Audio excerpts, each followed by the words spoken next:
let's do... Oh, hello. Let's do some announcements.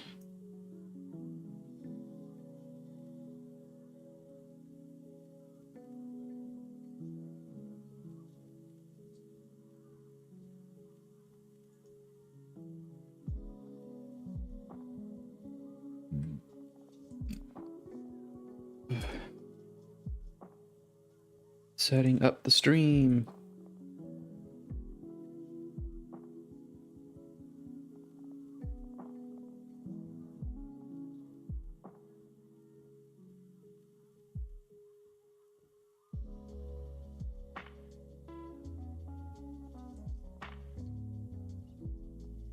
All right, and make sure everything's working. Yep. Okay.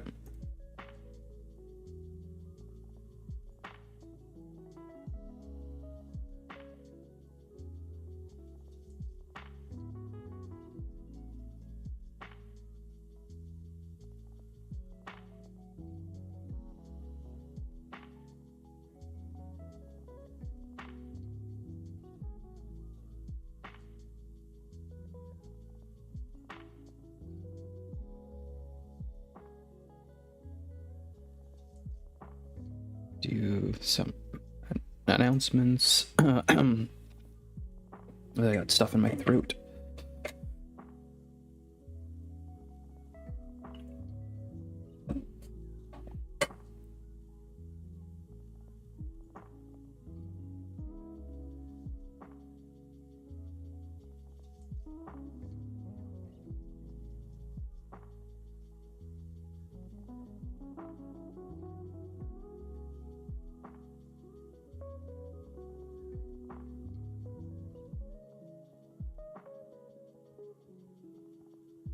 Okay. I think that's about all that I wanted to mess with so far. Okay. So, yeah. Here are all the notes from the latest. I always think this is a very fun way to look back on things, is just how weird it looks when you zoom out, since I was just like scrawling notes from left to right. This is not even related, this is something else.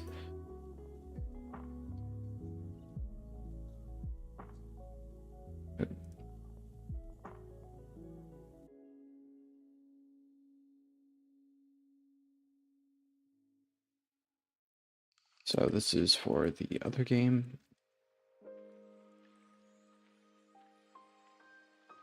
And down here is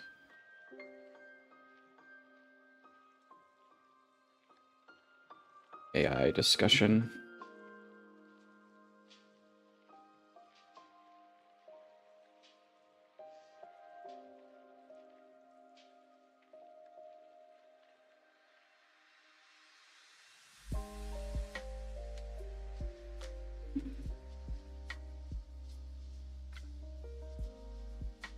The initial concept here.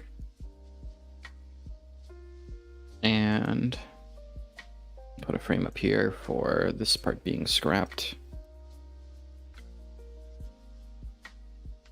Oh, you know what? I need to set up the ghost chat thing.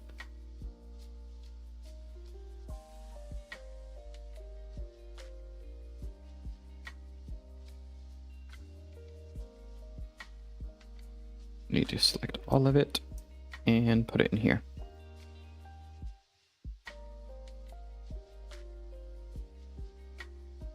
This thing runs so slowly while I'm streaming.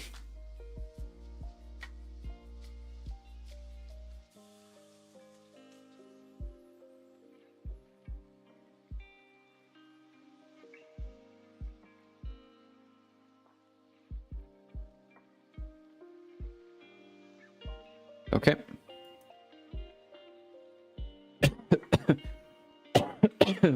Ugh. So we're just gonna move all of this up into a corner, and we're gonna start quite fresh. So let's review this stuff first. So the initial pitch for the game jam, let's map out my thought process here. Where is it?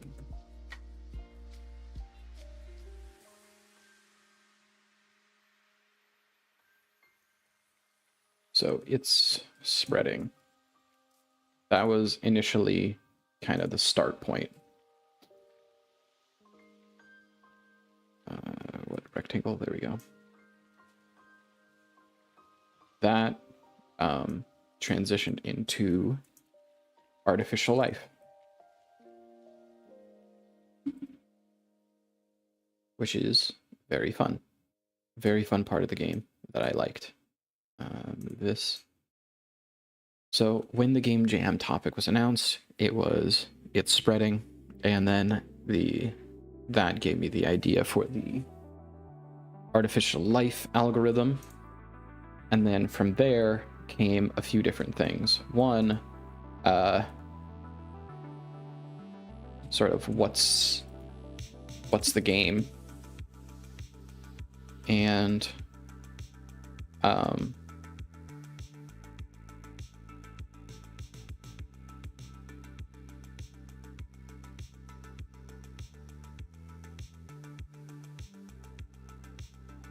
yes, and then ants.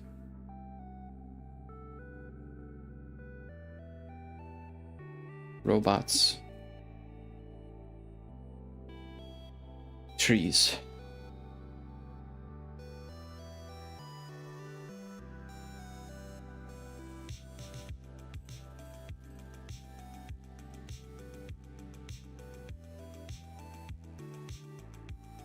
Man, I wish these arrows would auto-organize.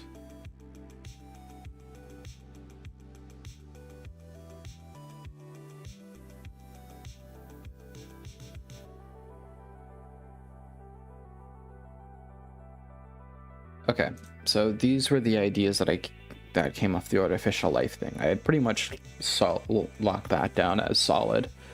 And I wanted there to be sort of an RTS thing going on, so we'll do that as ants, we'll do that as like blue will be robots, and we'll have a green one that is that, and all that is wrapped up in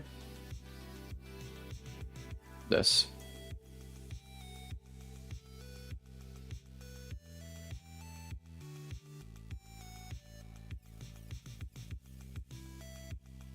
So the general idea would be to have robots, trees, ants,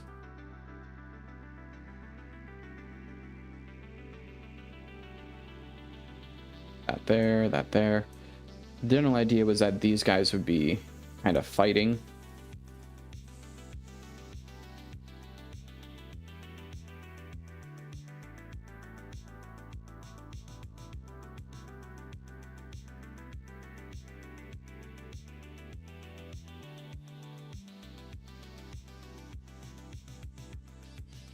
Boop, and boop. There we go. So yeah, this was the general idea, was to have this be RTSE.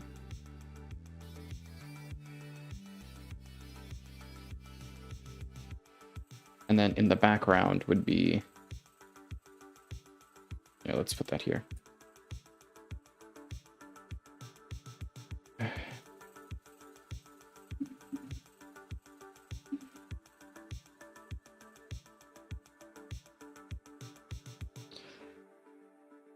So yeah, the idea would be an RTS where you have different factions, they're all doing their thing, and then also in the background was this artificial life thing.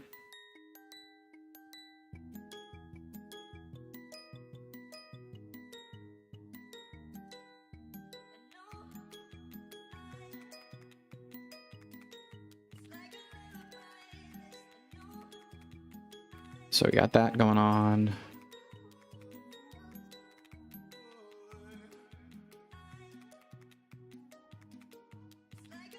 So as these things came forward, these are the only two things that came forward. These ones got scrapped a little.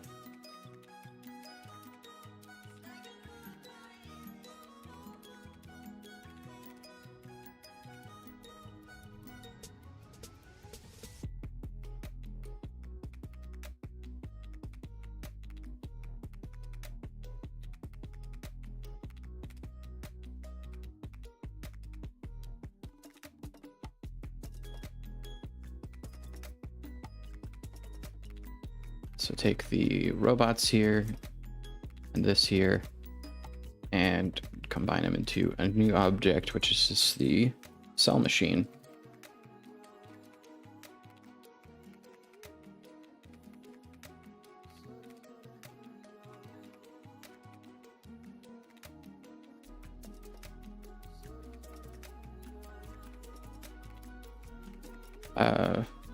Real-time cellular automata simulation.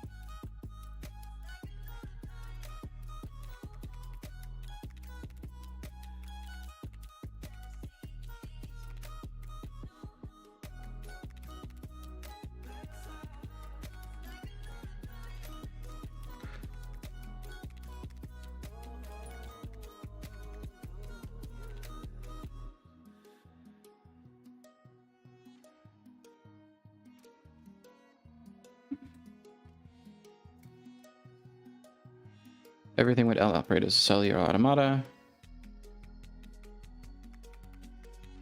And ant farm.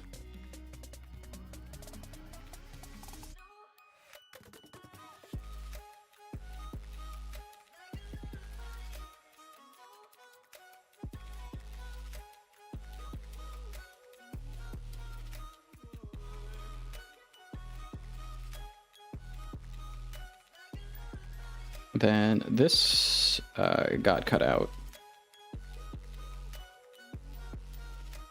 And the ants came over here, and they became lemmings.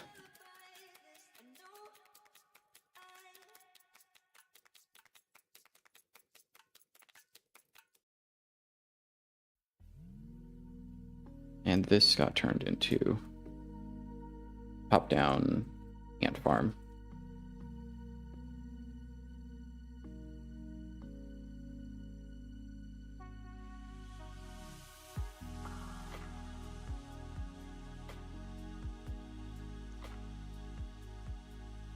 Organic material and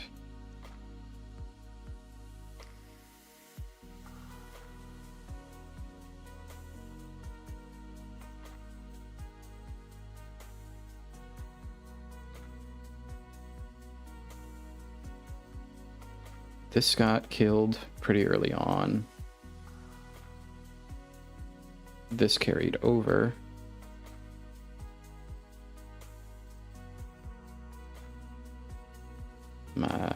Material.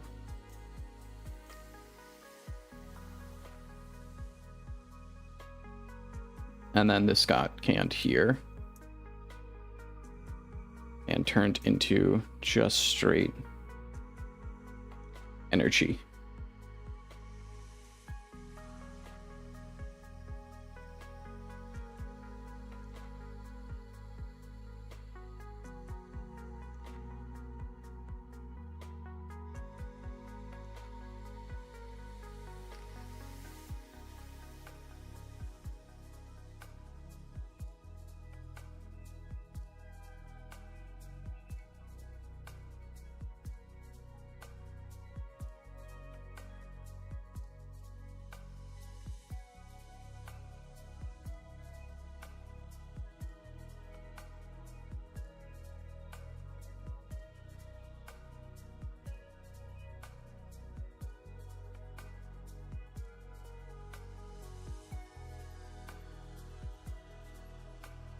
Is there a way to like align these? Oh, you can group them. That's nice. I wish there was a way to align them properly.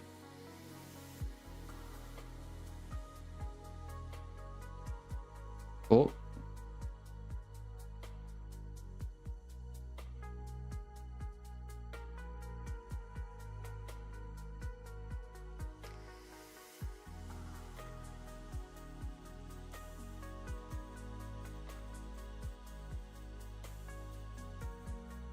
So that was the different path that everything kind of took.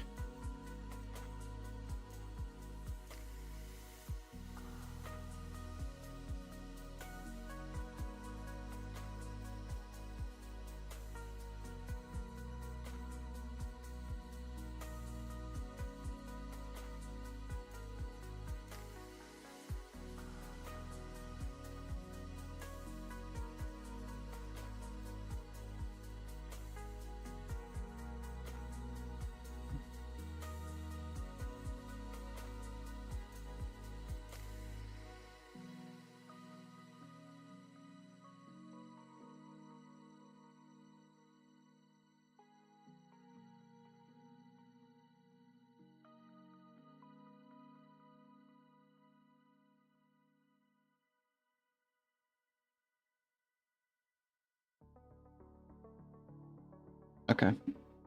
So this generally maps out kind of the design.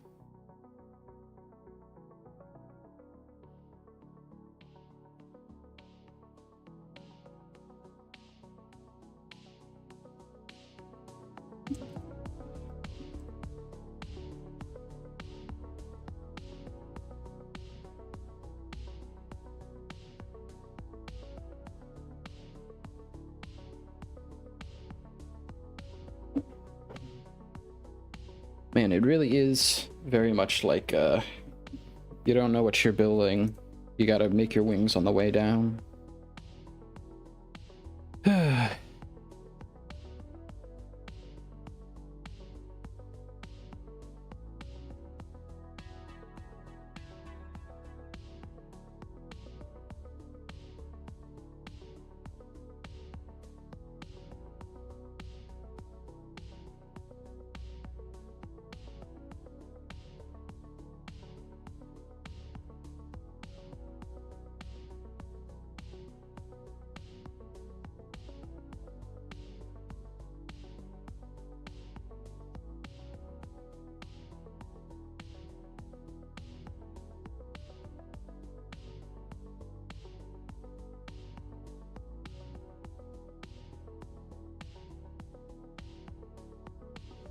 Okay.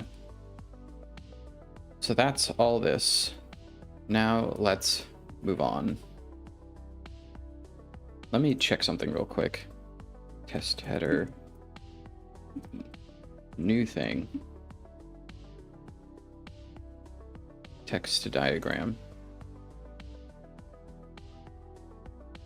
What?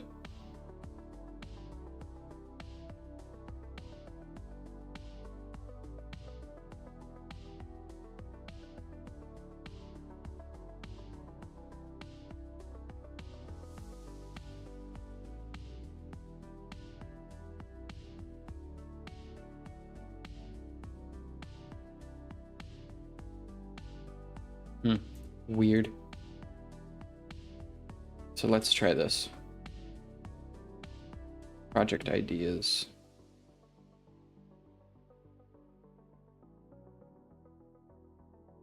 Spell shocked. Spell shocked.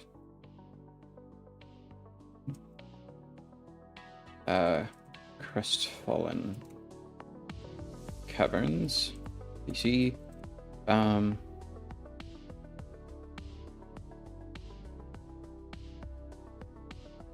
Monster Collector. What else? Miscellaneous, and that'll be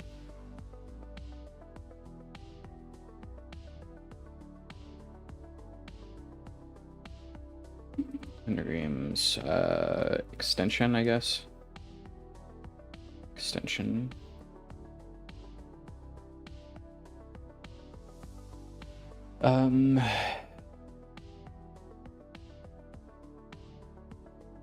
What was I thinking? What was it? What was it?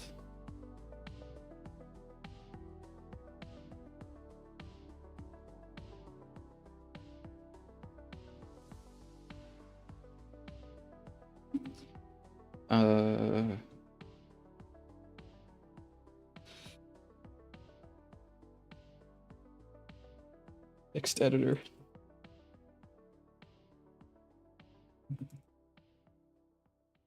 Text editor. Shot, Crestfallen Caverns. Let me look at Godot and see what I have, because I definitely have more in here.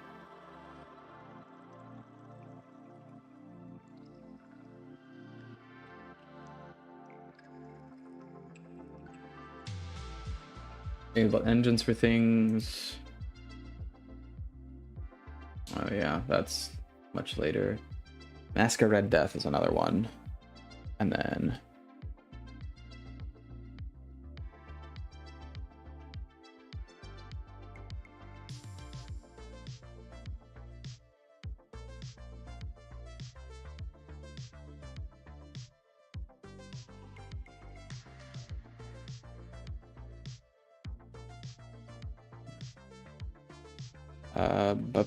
that BB4TT. Sure, I know you know what that means. Let's see, let's go up here. Mask of Red Death. Let's try that. Was this a waste of time, or do you actually do something useful?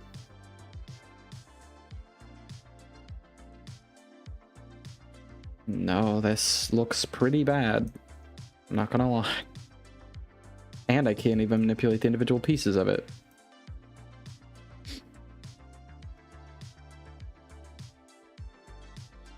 How'd you do that, though?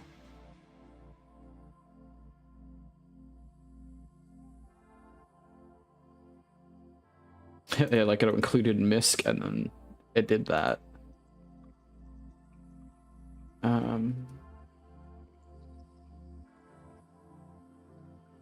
Yeah, let's just get rid of that.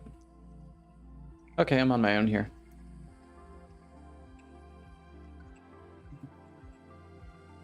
So first we're gonna do projects.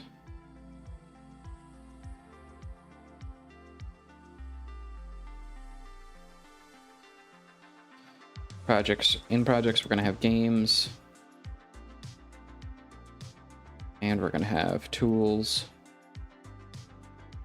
And we're gonna have extensions.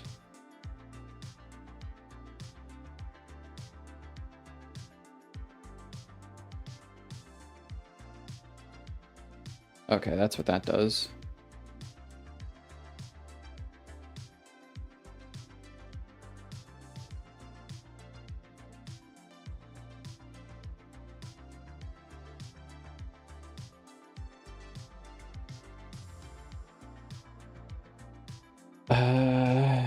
Bleh.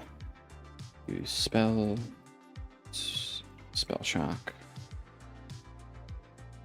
is one.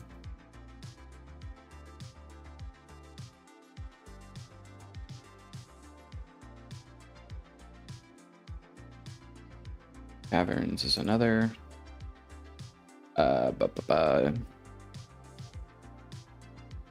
MKRD and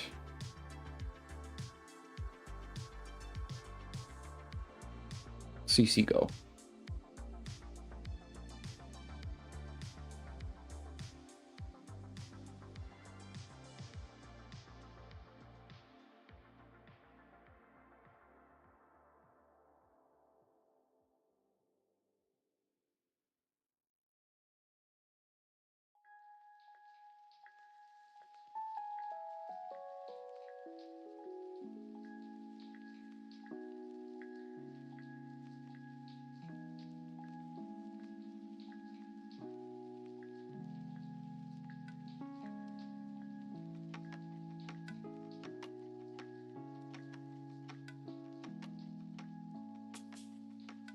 That tools.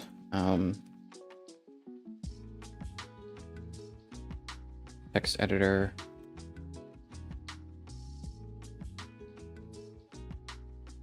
3D video editor.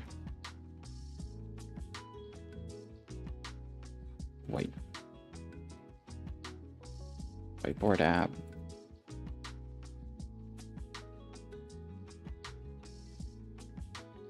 What else? I don't remember any else off the top of my head, so we're gonna go with this.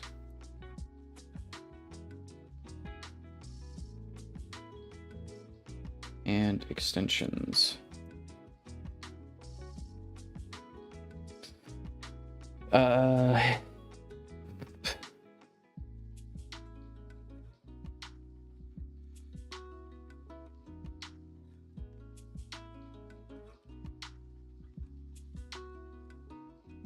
What is it?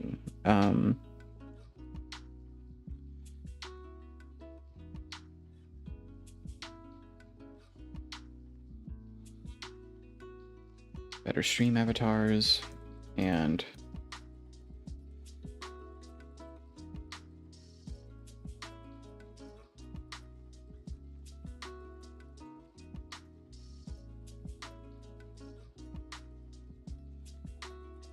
pretty sure that's a list of my projects as they are now. Let me look at my notes and see if I can remember any more.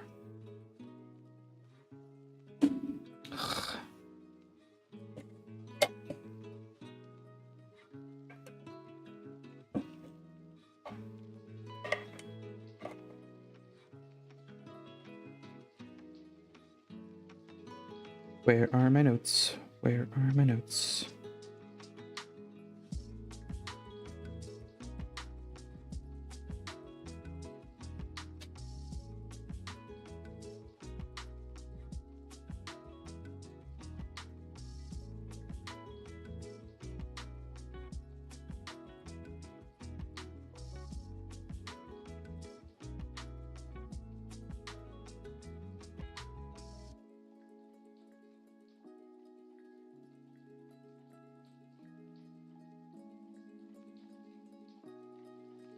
Let's do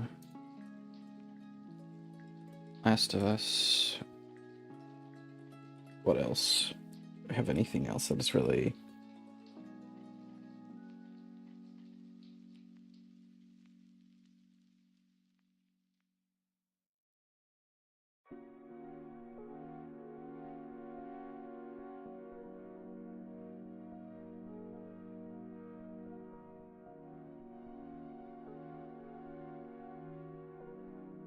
That was at 1. Oops, I did not mean to make that 1.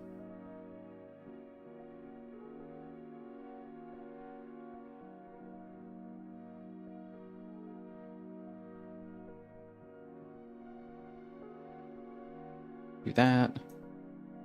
And whoop.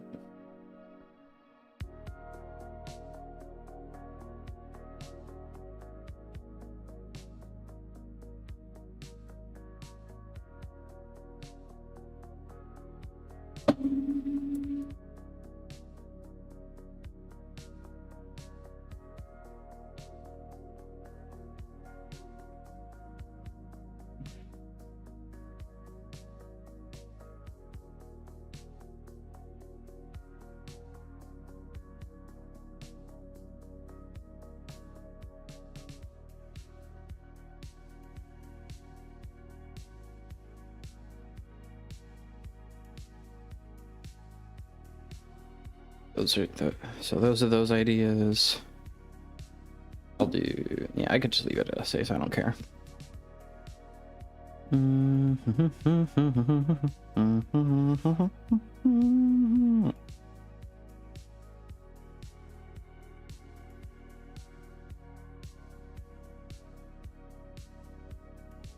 I'll put this under tools.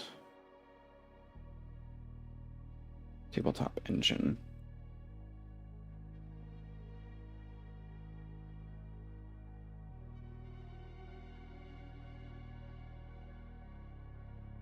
Do that, arrow down here. Up.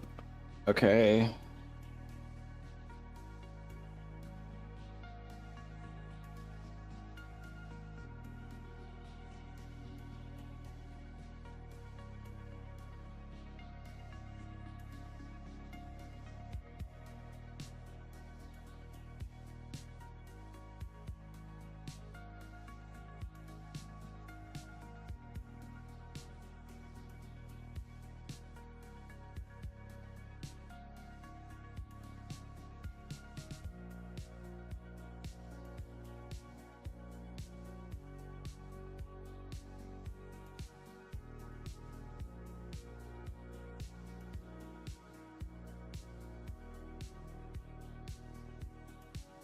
God, I hate fiddling with these arrows. But I want it to look nice.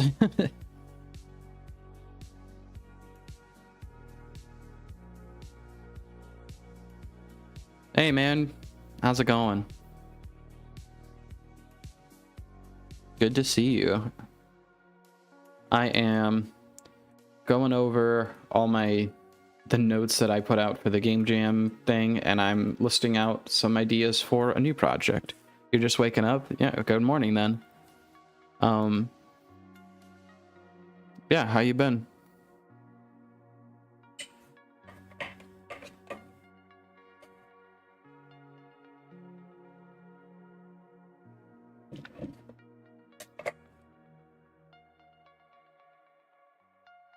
I always think it's really funny to look back on my notes after working on a project because it's just like so weirdly sprawling.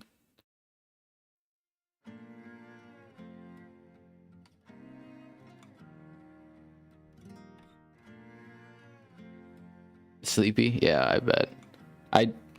I take a while to wake up. I like good sleep. When I was younger, I messed my sleep up pretty bad.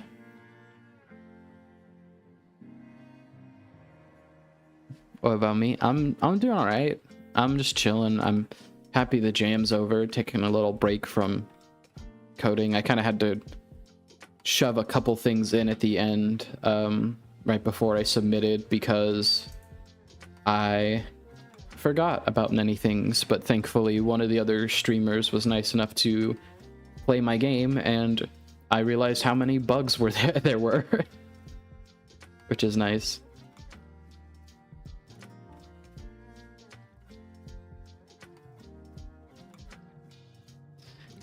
Younger, you're around like you are a youngling, like 20s. Oh, I sound like I'm younger. Yeah, I mean, you can always be younger. Yeah.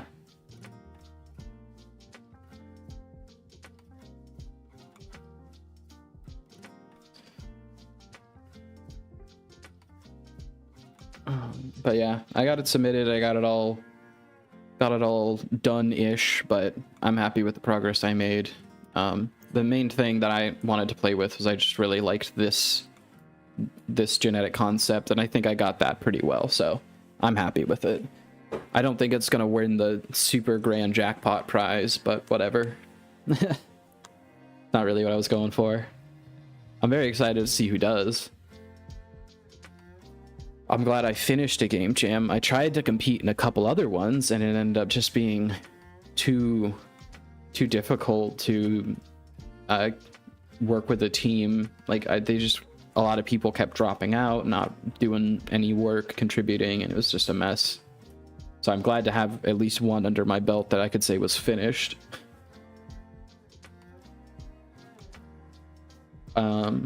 The next thing I'm working on is I want to decide another project to focus on for a little bit, and then I also have been talking to one of the other streamers, and we're hopefully going to put on a little stream, and just there's like 12 or something people who've submitted game jam stuff, and they want to talk about stuff, sort of like post-mortem. What did you learn? How did the process go? What was the biggest challenges? Do you have advice? That kind of stuff. And I'm very interested to do a stream like that, really dig into like what the actual results were.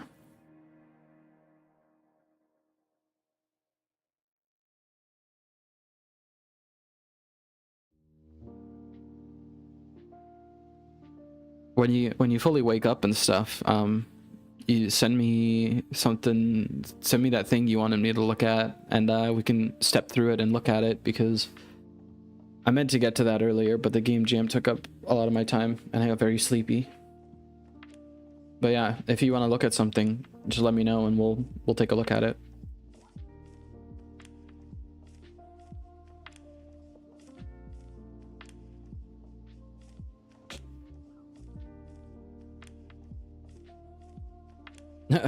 Sure, yeah, whatever.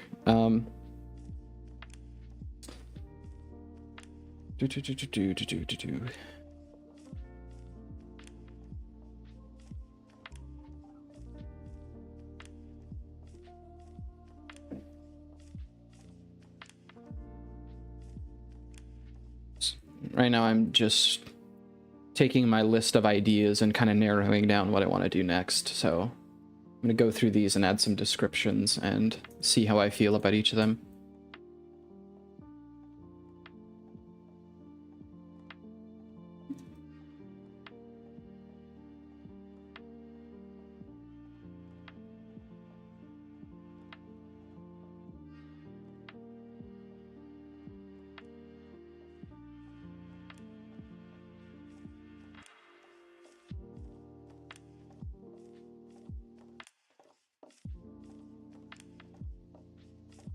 So this idea was one I had a long time ago of just making like, let me see if I can pull up a picture of it, but I used to play an old arcade game called Pocket Tanks.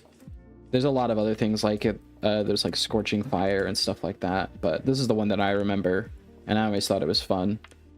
So, Pocket Tanks. It's still around, I think, but it's a very simple, just like shoot and fire type arcade game, and I thought it would be fun to make something like that. That's a little bit more physics intensy, and do it with like magic, because, you know. Yeah, this used to be really fun to play just like as a small game. I feel like there's not a lot of good small games anymore. Where did you go?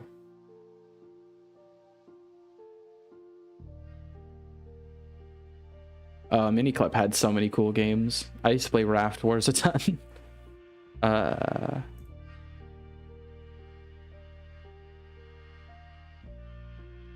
No, Google, I don't want...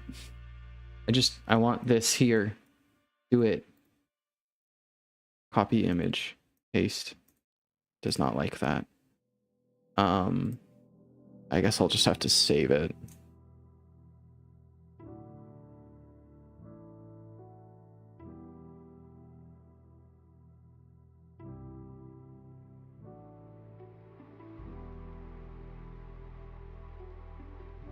There we go. Define small games. I mean like arcadey games, like things you could just sit down and play with your friends or play for like a couple minutes of fun. There's a lot of things that have kind of tried to broaden that, in my opinion, to make like roguelikes that you can have sessions where you sit down for a couple minutes at a time. But a lot of those kind of get lengthy because they start going like into the realm of we got to get the player to sit down for as long as possible. It also just could be I don't know a ton. I'm not, you know, all knowing about the different genres of games. But like, I don't think there's anything like when you think about, or at least when I think about a part of game design is the intended playtime per session. So this intended playtime per session varies widely between games. Like if you're doing something like, say, a battle royale, that one has an intended playtime of at least, what's it, like 30 minutes to an hour, 30 to 60 minutes, right? Because that's how long it takes you to get in the match, start playing, you know, run around, get shot, basically. And there are some experiences where you show up and die, but those are more like trying to get you to, you know, gamble on a good run than it is like the intended experience. When you think about games like roguelikes, like that's Binding of Isaac is a big roguelike. The intended playtime for that is going to be multiple hours. Even if you do one run, there's so much content that you have to defeat multiple bosses and go through multiple levels. So it starts to just balloon up and up and up, of like how long you're supposed to sit down and play these games. Pocket Tanks, you could just play around for like 10 minutes with a friend, you know? I used to play quite a bit on Miniclip, but don't know why I love the Bull Run or something Parlor System in 2D. It's going to be actually my first project. Oh, cool. Bull Run or something. You have to show me that. I don't remember what you're talking about there. But I think Miniclip and like some of these old Flash games are a really good example parkour system. There's a lot of fun parkour things. That even just some fun physics games. Like there used to be a bow mini game where you just shoot at a guy and it was like, you know, 2D stickman physics, which was fun to look at. I remember for a while there was a mobile game that was just about pushing a guy down some stairs, and it was like you get points for how many broken bones the guy had or something. But just seeing that physics simulation can be fun, right? And those playtimes per session are small, easy. Yeah, let me see if I could find it. It was stupid. There was a lot of stupid old games.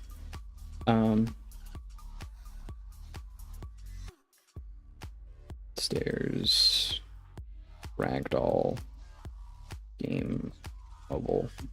I have no idea what it was called. Stair dismount. Yeah, so it's literally just like you have this ragdoll and you push him down different levels of stairs, and you can like, you basically do give him one push and you try to do the most amount of damage. So here you can do like, you can see total damage, pitch, heading, force. This was something that I've seen before, but it's just like little small games like this, you know. All the small games now are more focused on gacha, where they want you to repeatedly play. That's not how you spell repeatedly. Repeatedly play 10 to 30 minutes. That's the intended session time of a gacha. That's why they have all these stupid little quests and stuff. And that's what's dominated mobile games, where it used to be stuff like this, right? You could play 10 to 30 minutes of Pocket Tanks. You could play, you know, best of 3 or just a best of 1 with a friend, and there's enough fun stuff going on. But this one is meant to like hook you. It's meant to be like a casino trip. This one is just actually a fun game. You know, that arcadey style has kind of been lost as the people investing in games are starting to view it as a more long-term endeavor rather than these short-term fun projects.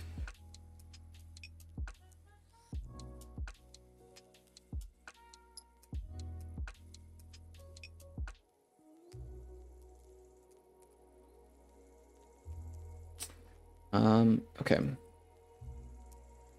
So that's kind of what I mean when I talk about that stuff, is just I'm so tired of most of these games demanding like full attention. Like there are lots of good games out there that are big investments. I'm playing through the new Yakuza game right now, which is a full Japanese RPG, you know, multiple hours of cutscenes, multiple hours of mini games.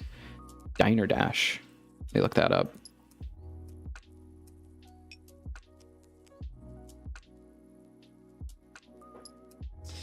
Diner Dash. Is this what you're talking about?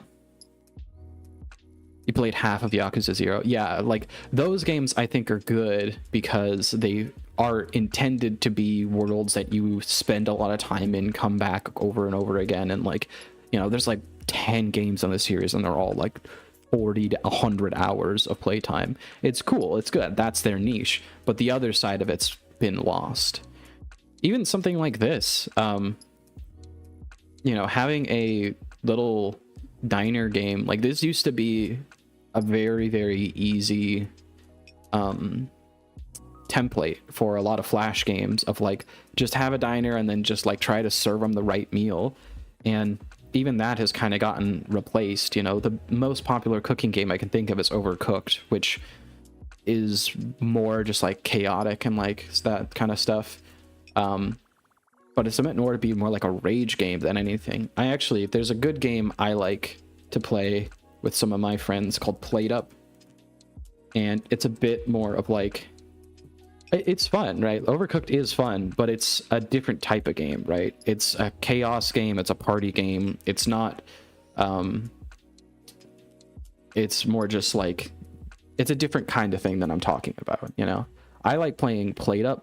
It is this interesting game that has a similar premise of like, you have a kitchen, you're serving food, and it can get kind of hectic, but you actually get to, it's more of like a roguelike. So you go through 15 days, you get to pick different like oh, you have to start serving soup now, or people make more messes. And then you get to design all of these things. So you get to place down the chairs and the tables, and you get to do little automation things and cook pizza. It's actually a really fun little game, but it's, once again, going through those 15 days takes like 2 hours, you know? So it's not something you could sit down and do like a little bit in. But yeah, this is like a lot more...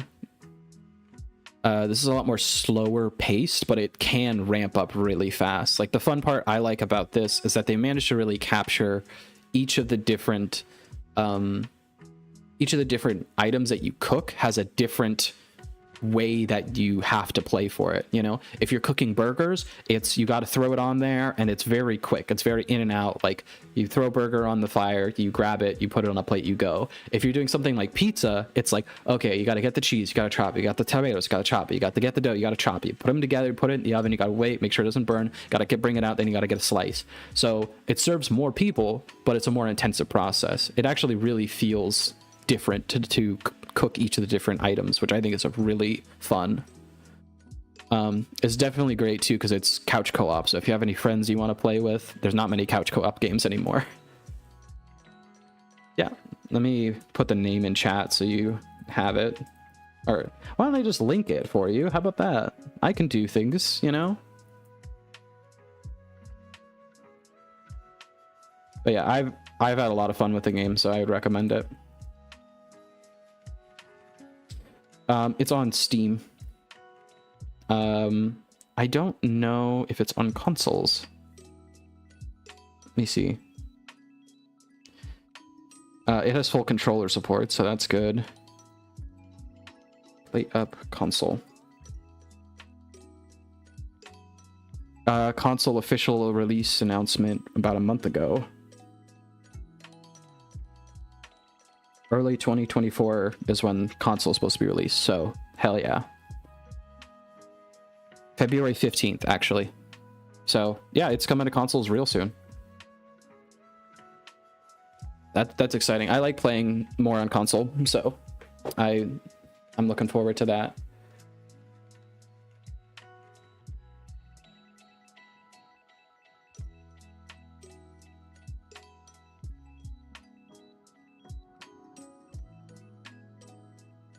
RPG combat.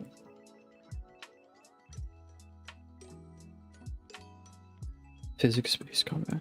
Only got a PS5 for now. Yeah, I had a PS5 to, well, I had a PS5 to PS4 to start with. I got a PS5 and a Switch, and so now I have like a decent selection of stuff.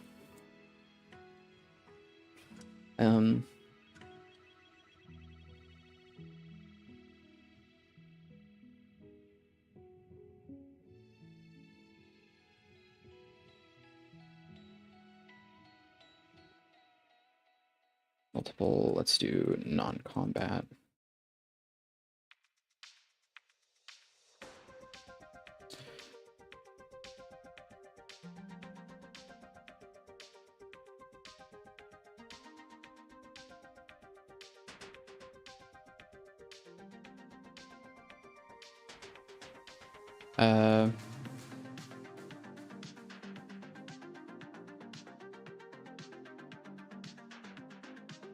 Worlds.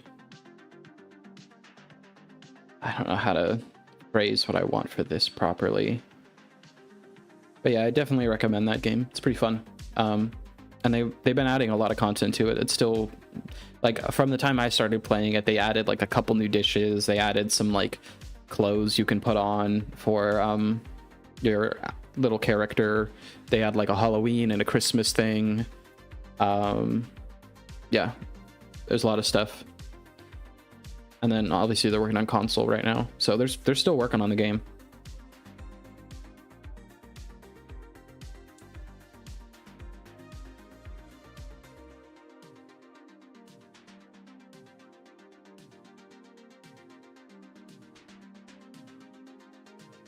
I don't know how to word this.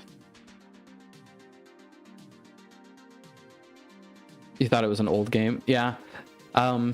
It's kind of weird. Some games out there, like, there's a lot of little hidden gems out there that people just don't know about. Yeah, I was surprised because that game is produced by like, I think it's Yogscast or something, and I'm pretty sure they're popular, so I don't even know.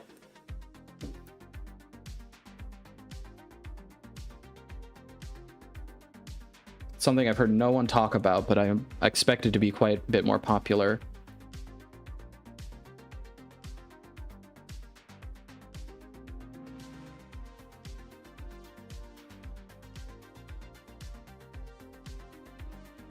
Yeah, I mean, it's not your fault. It's a very saturated market, you know. Games have gone from like things that you talk to with your friends about to like, you know, now it's a whole big industry thing.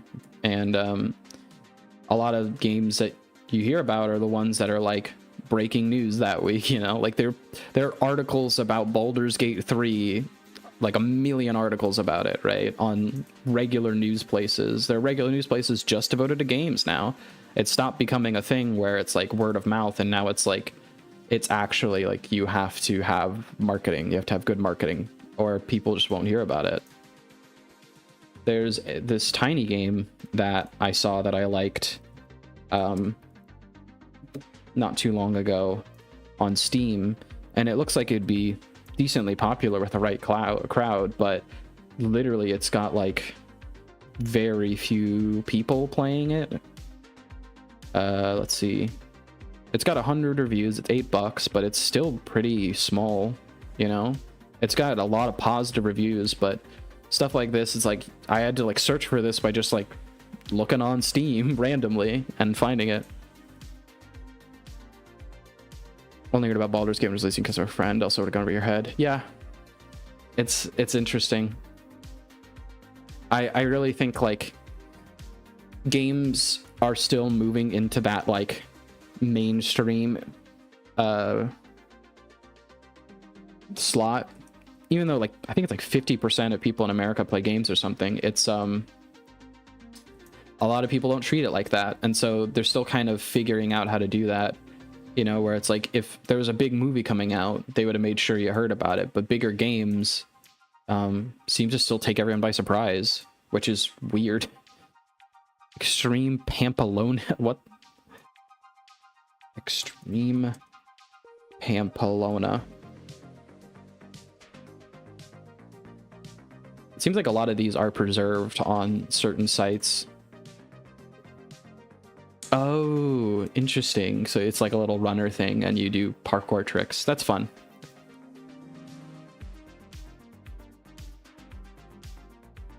Yeah, this is actually a really good little project for a first game. Yeah, a little 2D parkour thing. There's like one game, it's like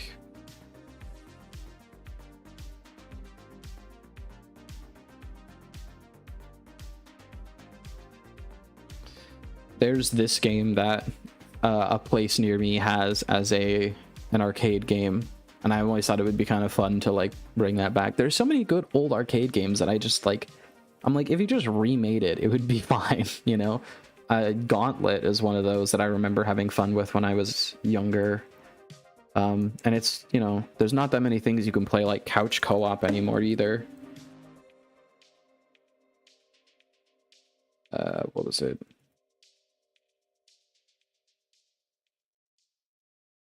No, I don't want pictures of actual gauntlets, please. Oh, Gauntlet's still around. They have a Slayer something on Steam. But yeah, this was just like top-down twin stick shooter kind of stuff, and then there was like secrets around that I was super into. That way you can teach me how to possibly generate items, jump scenes possibly, integrate a high score system, leaderboard UI. Leaderboard and score systems are kind of hard because then you start having to get into some amount of network data. I think Steam might have something for that, so you don't have to... Either that or there's plenty of like services that'll just host things like that. Too many mini arcade games, haven't had the opportunity. Yeah, that makes sense. Like I said, most things, I miss the mini arcade games. I miss the little fun mechanics that you can play with your friends and you don't have to like sync up across multiple consoles and stuff. Like, I miss couch co-op. That's my jam, and so that's where a lot of my ideas kind of center around. But yeah, the high score and leaderboard thing, there's probably a way to do that with Steam, but if you try to do it your own way, you either have to get someone else to host the servers and everything. It can be kind of a pain. More of a localized score system. Don't think of player-based leaderboard. Yeah. Okay, yeah, that makes sense. I mean, you could just do what old arcades did and just write it to a file that's input your name, here's your high score, blah blah blah. But yeah, that's not too bad at all. UI is fun, randomly generating things. So let me see if I could pull up something. I built this for a different project. I'll see, given it's all on phone, I don't care I don't know where I'm just headed. Yeah, that makes sense. I heard some people describe building stuff like this as like, you gotta jump and then build your wings on the way down, and you don't really know how it's gonna turn out until you get there. So yeah, trust the process, just figure out what you can do. Let me see. Teams. This background.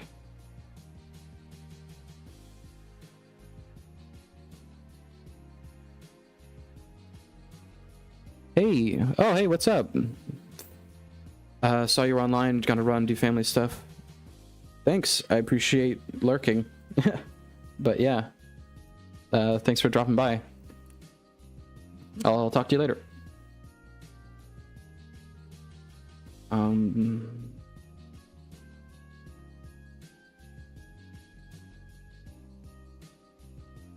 I don't have a small bit of it I can show you, but essentially for a different project what I had was I made a thing where there was a node in Godot, and there were all of these different segments that it had of like whatever size. So there were some that were smaller, there were some that were longer, and what it did is it just took all of these and it hid them, and then as this circle ran, it would just randomly pick from them and stitch them together in front like this to create sort of like an endless runner thing with whatever size pieces you want. It only worried about the horizontal side, so you could go like this and then it would, do that. It only worried about the horizontal slices, so the vertical slices had to be tall enough to fit the screen, but just an easy way to do like an endless runner thing.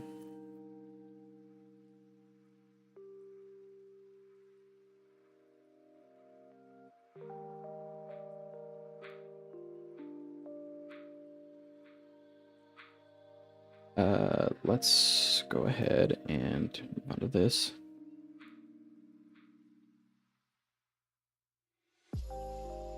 Or tactical RPG.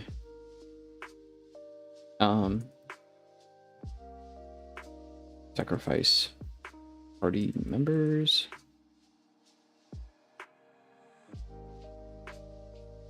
Or extra abilities.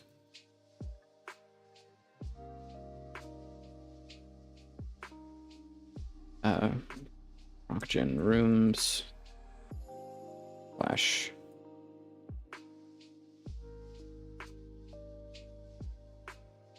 Roguelike runs. Inspiration. FE3 houses. I'll have to see right now, just going through a tutorial for RPG by MakerTech.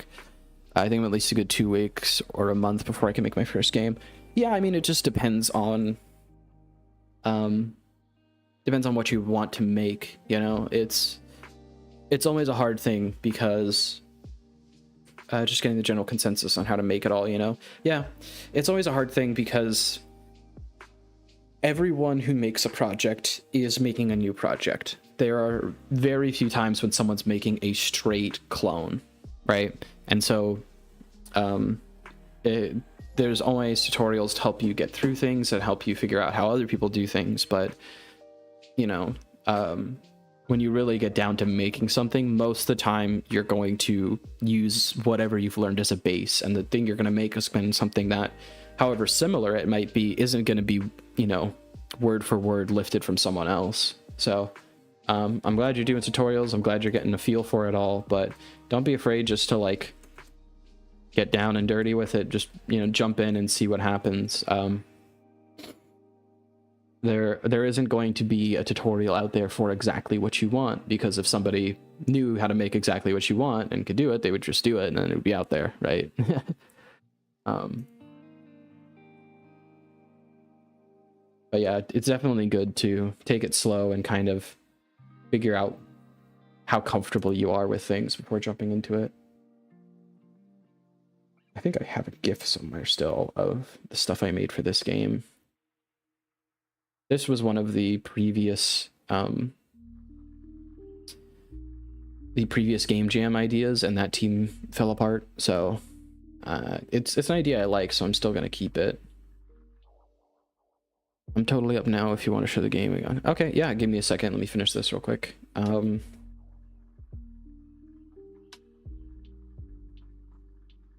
map lanes, no. I don't remember what it is. I'll just search for .gif.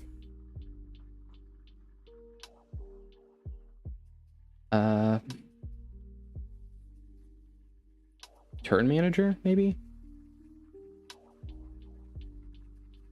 Do GIFs even play in here? Whatever, that's well enough.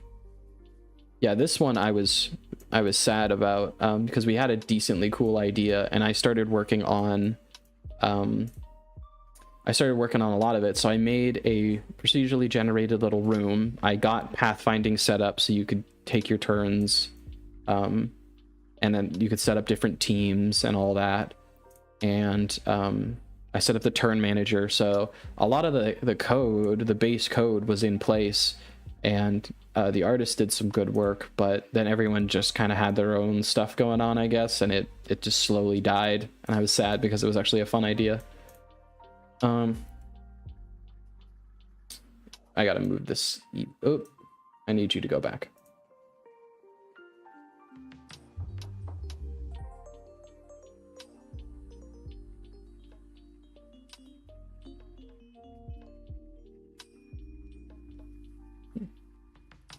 Is there a way to ungroup things once I've grouped them?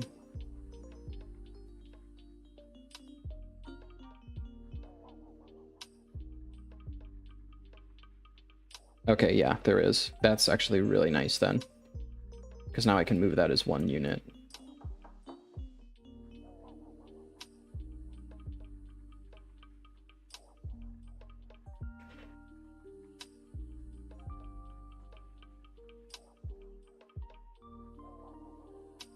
I have a feeling I'm going to need more vertical space, so I'm moving this all down here.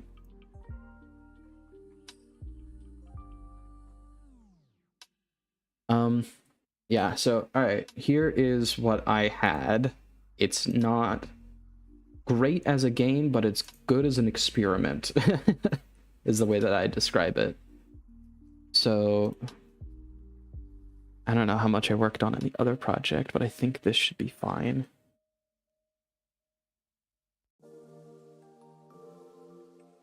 Okay, yeah. So this doesn't have all of the edits. There were some bugs that the other guy you saw in the chat, Fox Hollow Games, he played the game for me and he found some good bugs that I was able to fix real quick. So one of the problems in this game, so let me just go over what it is so far. So you can see all of these things spawning around the map.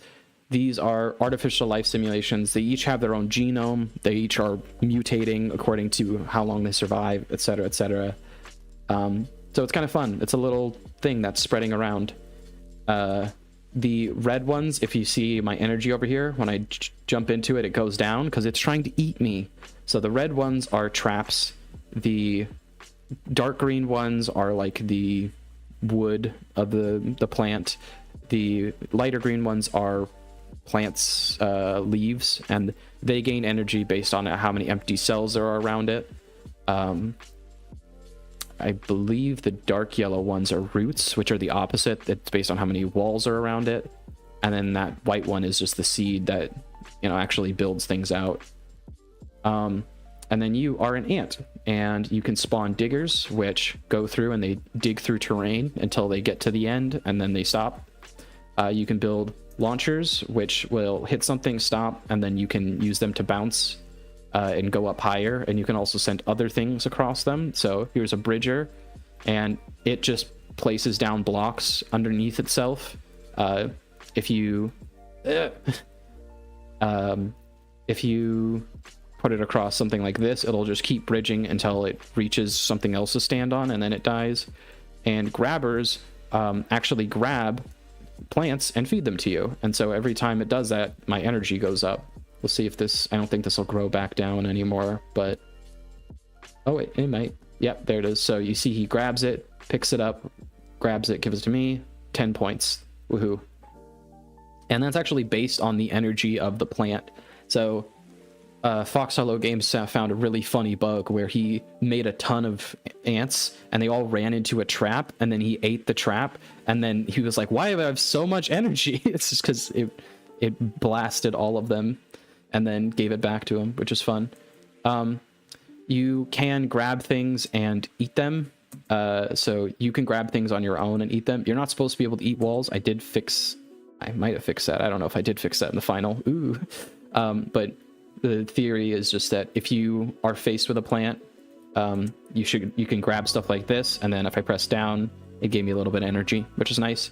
You're starting to see one of the bugs that I fixed, which is that all of these buttons behind the scenes, remember if you clicked them, and then so I click them and it spawns a thing, but also if I hit spacebar, it clicks it again. So he was going around thinking that you were supposed to be tunneling your way through things, eating all of the dirt, which you weren't supposed to be able to do. Oop, error. Well, hopefully they don't do that. He was going around tunneling his own way by eating through all the dirt, which I thought I prevented. And then it just kept spawning a million, like, of whatever the last selected ant was, which was funny. But, yeah. That is basically it. Like I said, this part was kind of the hardest, and it was a very fun experiment for me.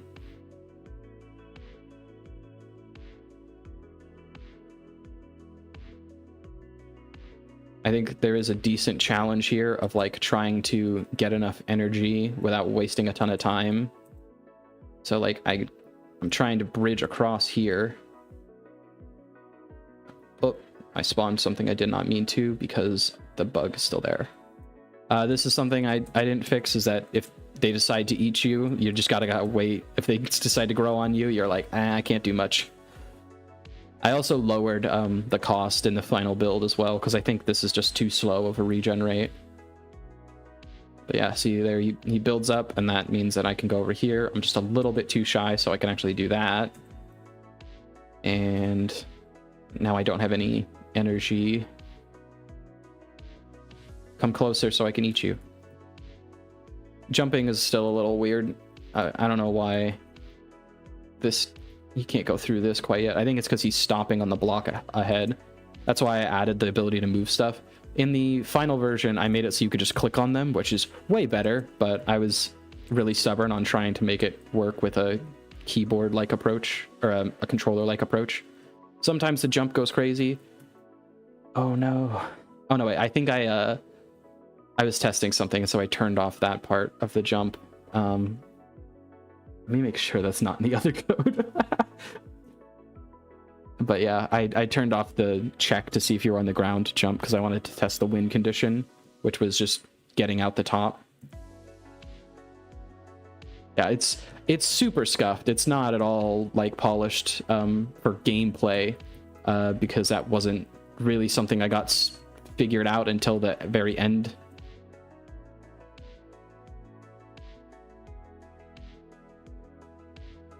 I think one of the bugs that's still in this version is that if you stand in one of these traps, it'll take you into negative energy. So you could just sit here and it's like, see, I'm like -70, which is terrible. I did fix that. It's amazing what one playtest will do for you.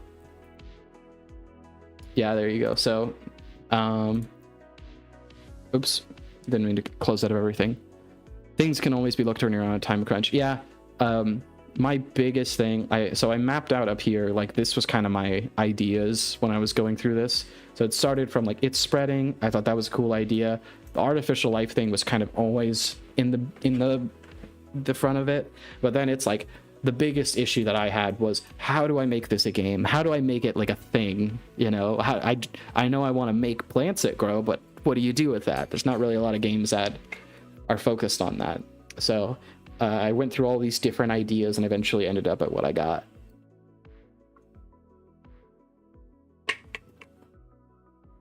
But honestly, it's really fun just to like open it up and watch things grow. Theoretically, if you leave it for long enough, they'll just sort themselves out. They'll become stable.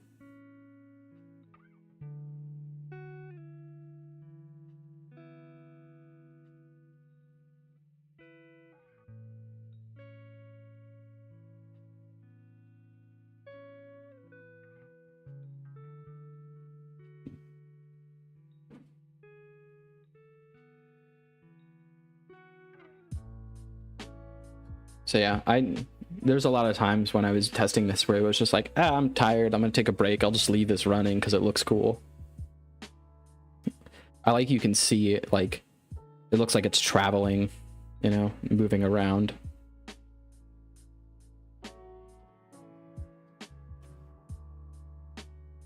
Oh yeah, that's right, I want to check the other code real quick.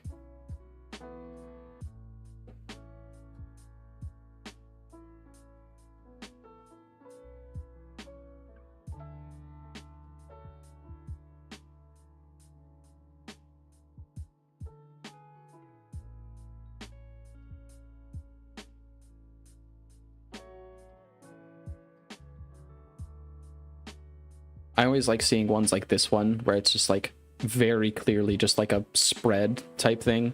All of these are seeds and they usually have pretty much the same genome. But it looks like this one's literally, its whole genome is just spread forward and then stop. So it just keeps going outward. I found one before that was just spinning in a circle, which was really funny to look at.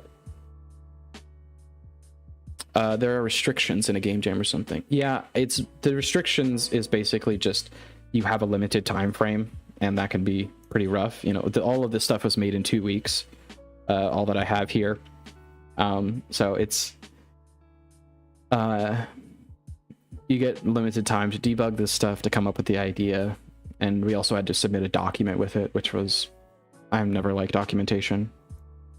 Yeah, I may have submitted it so they can jump forever, but no one tell them that, okay?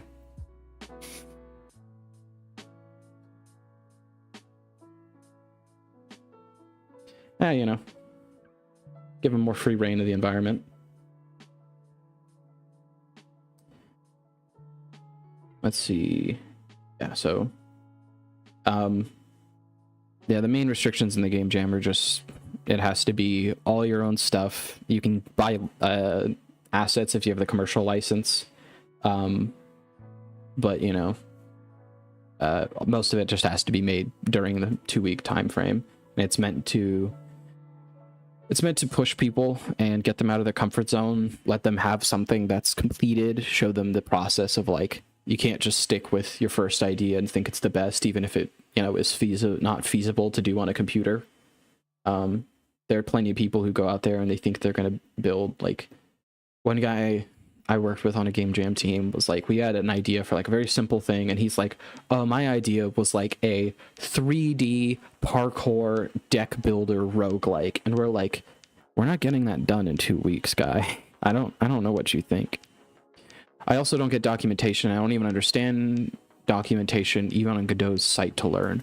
What do you mean by that? So Godot documentation 4.0. This is the main thing I use. This is the GD script reference, and all it does is it just helps you figure out what the pieces they have built for you. So let's go up here to 2D, and we will go to rendering, you know. So this is very simple about like, it'll show you how to build lights and shadows into things. You can see they have little normal maps on them and different lights and shadows on objects in the environment, and it shows you the different pieces they did to do that. So canvas modulate, coming from Thor's Discord, also participating in the gym. Hey, what's up? No exception. What did you make? If you're comfortable sharing, I would super love to see what you made, because there's a lot of cool stuff out there I haven't seen yet. But yeah, I don't know what issues you're having with the documentation. Hey Vish, I already asked that. Calm down. All right, I got there first. Wait in line. I was just showing off the thing that I made, which is let's see, feasting ferrets. I can't select from there. All right, I'm in queue. So let's take a look at this. Feasting ferrets, downloadable games for Windows. Oh, whoa. It's like an Overcooked thing.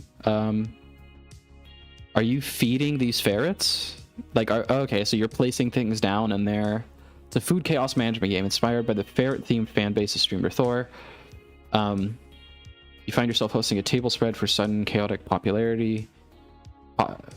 Sudden spreading chaotic popularity. Do you mean like population?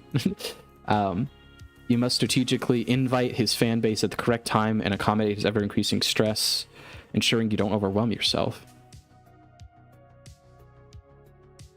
Very chaotic. Interaction and UX is smooth. The ferrets growing in numbers is well implemented and hilarious. More time to breathe. It's a chaotic game. That's just kind of... A lot of people don't like timers. It's a prerogative thing. Selecting new food, but that might be a skill issue. Also wish the game didn't immediately start. Yeah, that's fair, but it's a game jam. I just assumed I was constantly in trouble. It's like waves of ferrets. You gotta put tables in. I really like wave defense games. I'm gonna download your stuff. If you give me malware, I will find you. Oh, this is cool art. I like this. That's super awesome.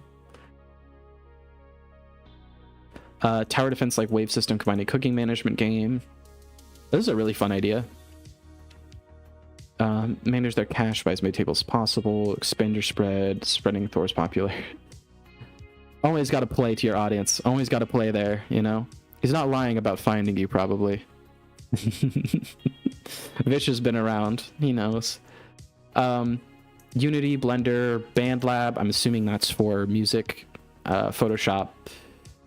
Single player management's casual player base lean into a stressful set of management. So we were actually talking about Overcooked earlier and how that's designed, and this feels like a very Overcooked inspired thing. Table placing, upgrading. Stress, main lose condition. If stress caps out, it's over. Interesting. Opted for a top-down view. That makes sense. It's a bit generic. Oh yeah, I rushed my design document too. It's honestly, I think it's one of the worst parts of the jam. I know that he super harps on it and he likes it. I don't think it works for everybody. I literally, let me see if I can open mine. I'm not going to do it, but in my game jam, I put at the end like a timeline of the stuff I did, and I got I went 10 out of the 14 days, and then on that day is when I made the game design document. I had already basically built out everything and decided it, but I had to play around with so much that it wasn't that helpful, you know? This is sort of like my stuff that I went through of like all the different designs I had and then cut out until I eventually ended up at where I needed to be. And it's like, that kind of stuff is not very helpful when you have a whole document to keep up with. Let me switch back. This one. Low poly, allowed it to be fast, also had better variety, complex art style, but too much happening on the screen. Yeah, that's very fair. Honestly, 3D top-down chaos stuff can get a little bit heavy in general, especially with lighting and stuff. I'm interested to see you guys did that. Over 50% of the music will change to reflect the situation. Okay, so you have procedural, or not procedural, but you know, adaptive music. That's the word. That's really cool. How many people do you have on your team? I skipped past that, so I didn't see that. Design document. Okay, cool. 3, including yourself. You got Overtime Game Dev, Adam Carmichael, and Samer Doman. Samer? I don't know how to pronounce that.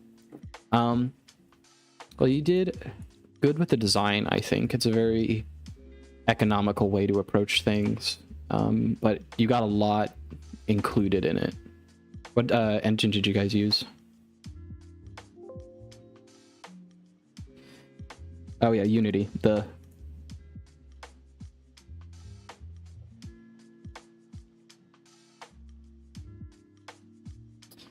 Okay, let me... Best evil engine. I'm all about... Where'd it go? I thought I extracted it. It's here. Where'd it go? Oh, it's down below a little bit. I'm all about free and open source software. I kind of look for it wherever I can, just because it's like, why would I not support that? Oh, it full screened me.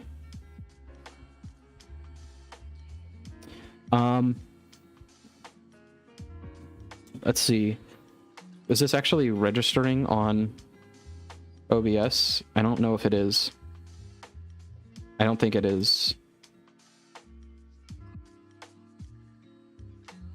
Capture specific window. Feasting ferrets. What happens if I do this?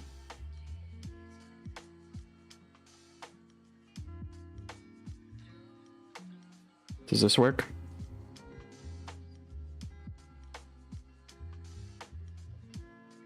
Hello?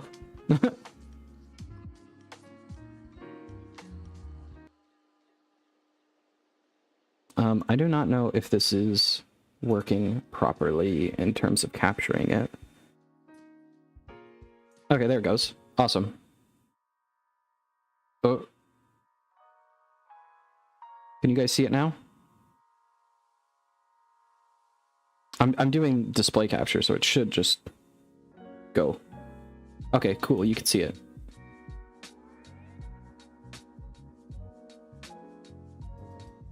Okay. Where's my mouse? Is it keyboard based? Buy a table with spacebar. Okay, there it is. Awesome. Okay, so I like the UI does look very good. I agree with that. Just little touches of like very clear colors. I'm gonna turn off the music because it's clashing. Oh, it's freaking out at me. Okay. All right, I think we're back in it. We can't see gameplay? What do you mean you can't see gameplay?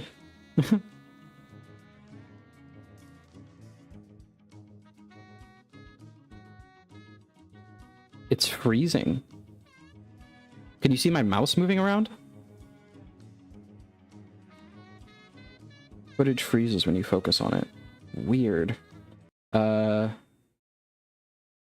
see. Maybe Alt-Enter to window. Can you do that? Is that a thing? Okay, there we go. That looks better. Oh, hey, I can see this chat now, too. So that's awesome. Okay.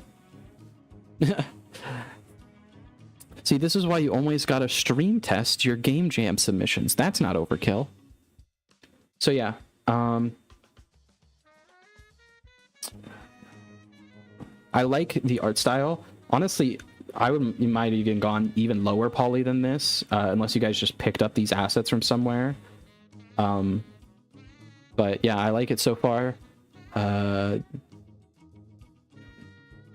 Things are a little bit flat, but I'd kind of expect that from a game jam game. Click to place, right click to rotate, escape back, mute. Is that for the... Oh, it's nice that you added a way to mute the sound. Cool little screen shake stuff there. Always gotta have your game juice.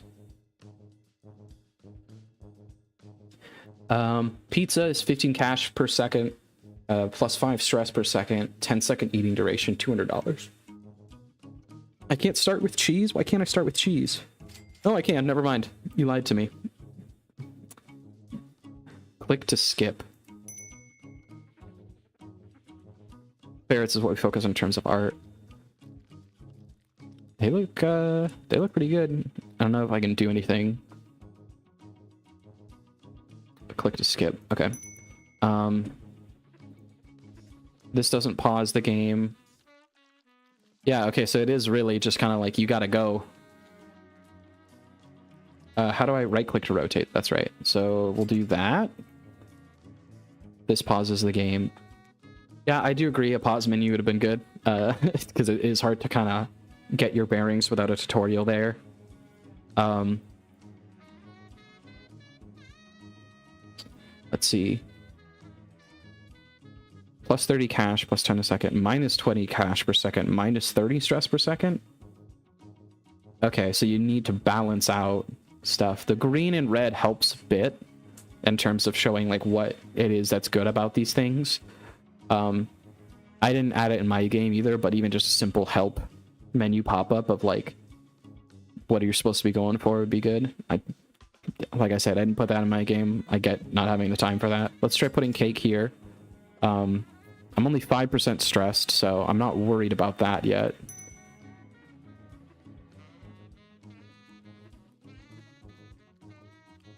So they take money away from me? How are they taking money when they're eating cake? These are some crafty ferrets. That one's swimming in it. They're all swimming in it. Where are they going? Wait, no! Go, stop it! I don't have any money. Where did all my money go? Oh, they're taking it from the cake. I think I might have already ruined the game. I don't think I can come back from this.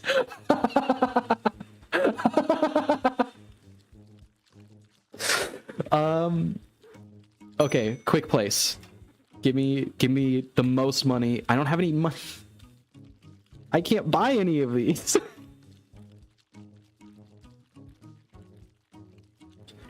I guess that's an empty table for now. They're mad because they're showing up to an empty table. You can cover with skipping fast. Okay, so I have to do that. Wow, this is really just... You are messed up. If you're messed up, you have to really rush to get it fixed. Table. Most money. Give me the most money. That's all I'm looking for. Give me another table. Where can I put the table? I lost. I became way too stressed. That's very fair. Distance 1.5 meters. Very funny to see all of these guys just continue playing their animations in place. I placed 4 tables. I got to wave 8. But let me tell you, I don't have misophonia. People who do probably will hate you for leaving the chewing sound in the game over screen just constantly. Play again. I wish there was more camera movement. I'd like to see the environments more. I think play again might have crashed. I don't think it likes me. Oh, there it goes. Nope, just oh, okay, we're moving outside. Oh, you can move the camera. You just have to go to the edges of the screen. Wow, there's so much here. Can I zoom out at all? Okay. Or, oh, so it tells you what's coming up.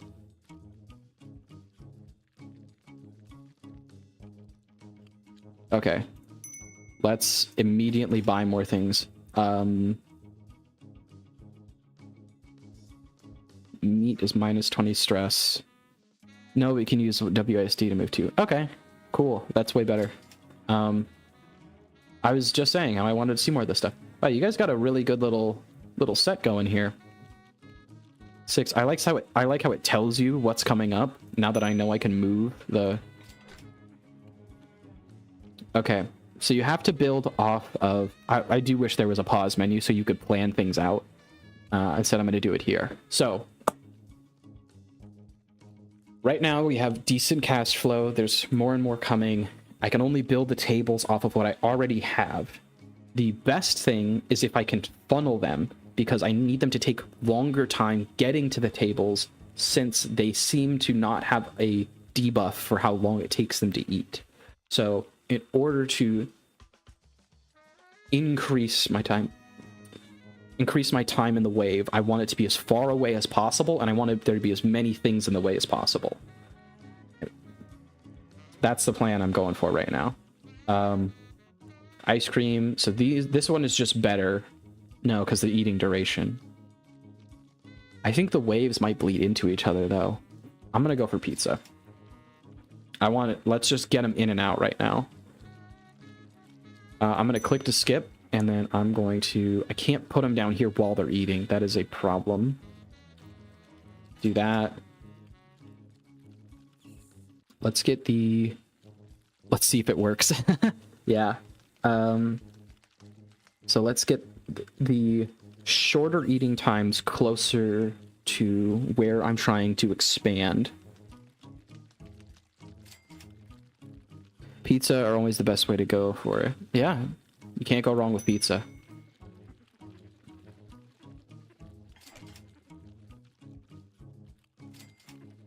Okay, so how many are coming next wave? 6? That's fine. I'm 23% stressed, so I do need to probably get something that reduces stress. We're going to do the burgers there, because that seems like a high risk, high reward thing. And then I'm going to quickly place a... There's nothing here to de-stress. Dang it! Put some cheese there then. And... Oh, okay, they're coming in from another path. Right. There's this over here. I see. De-stress. Honestly, I should be eating the chicken if you wanted to de-stress.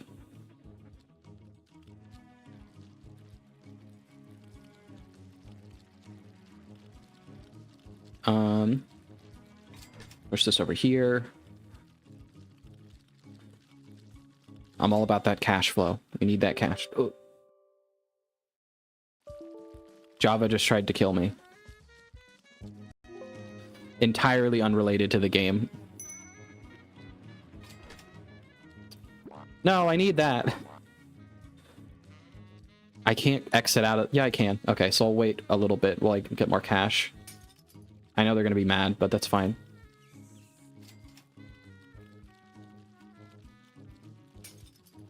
What are you breaking? What the... Why is there a breaking sound over here? Oh, the tables are getting so expensive now. Okay, so after they eat that, they just kind of sit there and they block other people from eating it until they're done eating. Tables are so expensive. None of these are minus. This gets 28.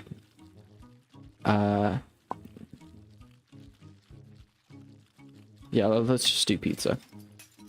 Pizza is a very good base, which I think is a smart thing to do for people's association with pizza.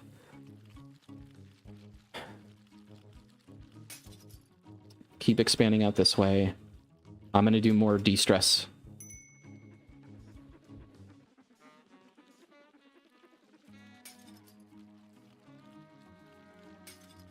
If you block their way, they will run over a table and cause stress. Oh. I got the dev in chat and he didn't even want to tell me that. I can't do that because he's sitting there. Get out of here.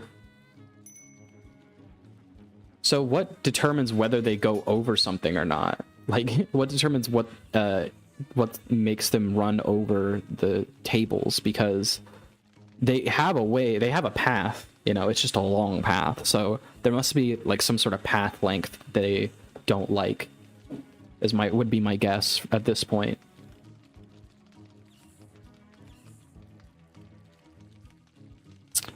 Right now, stress is my biggest issue, so we will reroll.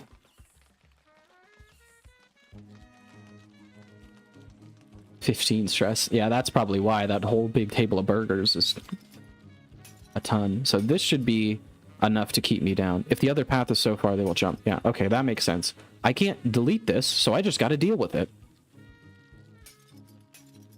Okay, stress is coming down. All right, so the people that are coming to eat back here are just going to constantly run over that one. In that case, I'm going to start building out this way so I can split the two different entrances. And I don't know if I like a meat cake. I didn't even realize it was a meat cake. Who made this? Why aren't they executed?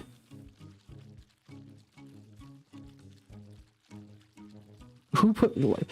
It's one thing to make a cake with meat in it. It's another thing to put candles in that cake as if this is going to be a joyous event. This person is a serial killer. They're a torturer. They're trying to pretend they're having a happy birthday with somebody, and they're giving a meat cake. That's disgusting. How dare you? How dare you? Hello? Who are the bee people coming in? Ace Man and Liamir. It's frosted with mayonnaise. Disgusting. Don't talk to me. Don't tell me these things. I would rather live in ignorance. It's a fake meat cake.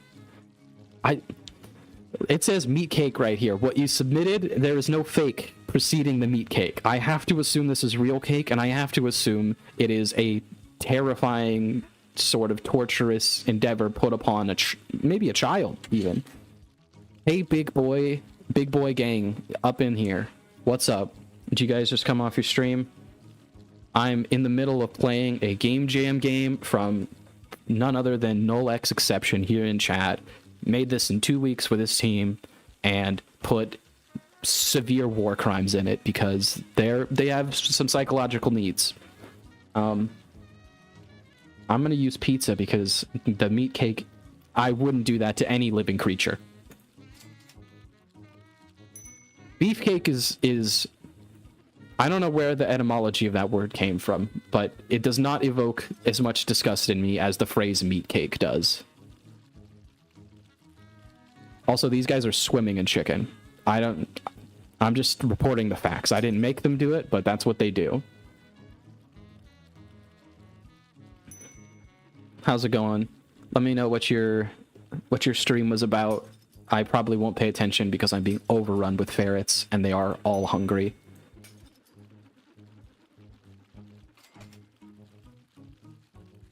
How am I doing on stress? I'm doing good on stress. Give me the bergs. Oh my god. Okay, they're starting to run. I need more tables pretty quickly. Get out of here. Thank you.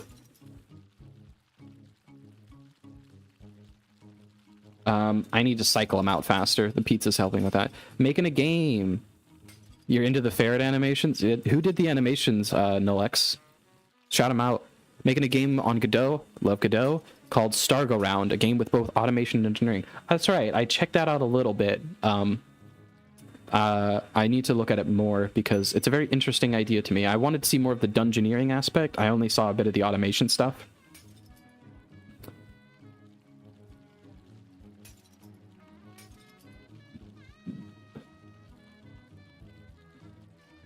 I seem to be doing okay so far. More pizza. Get them out of here. Right now, the biggest problem is there's just too many of them.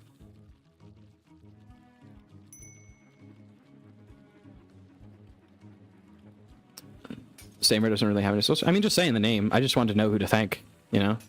My team is entirely new base. We technically submitted something for the jam, but it's a long way from being a game. Yeah, I did it on my own, and I totally get that. My submission was not great. It was a fun experiment as like a tech demo, but it definitely wasn't super gamey. I had fun with it. I liked doing what I did, but I don't really think it's going to win the jackpot. So once again, I'm going to pick pizza because I don't need meat, and if you do this, I will call some government agency on you.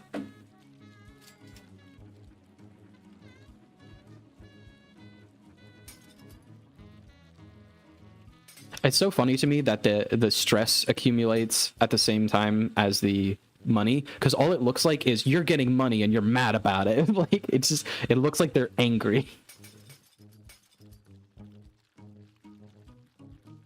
I don't know who on earth expands into this area. That would take so long. What does stress do to the ferrets? So stress is just the lose condition. There are many things that cause stress, like all of these ferrets jumping over tables. And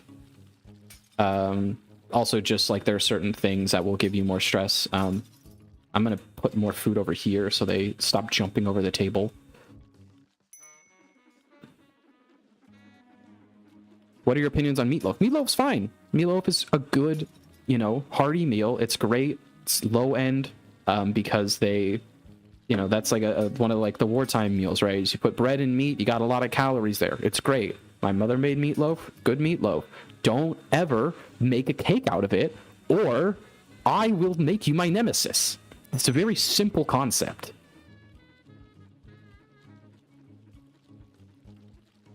Ferrets hate a lot of food you are serving, and that's why it stresses them out. That makes them sick. Yeah, I wouldn't feed pizza to real ferrets, but you have forced me to be in this position. I blame you entirely.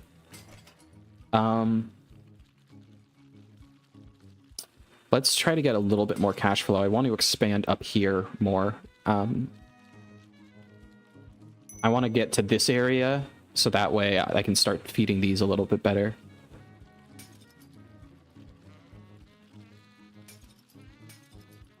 Who made the swimming animation? Who decided they needed to swim in their food? Meat cake is healthy. You choose not to.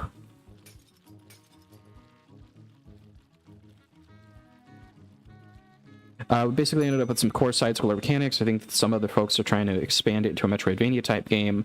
I have other projects I'm working on. That's fair. Once these guys get out of the way, I'm going to start moving up here.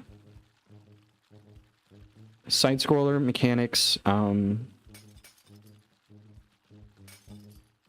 Metroidvania type thing.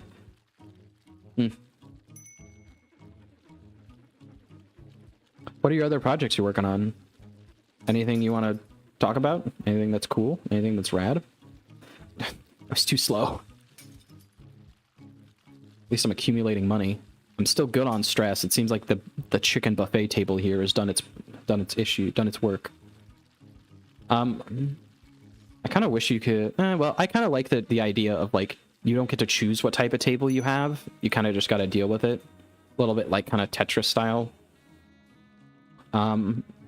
I still just need you guys to get out as soon as possible. And tiny table. Stop running over my tiny table. We can do a small ice cream as a treat, as a reward.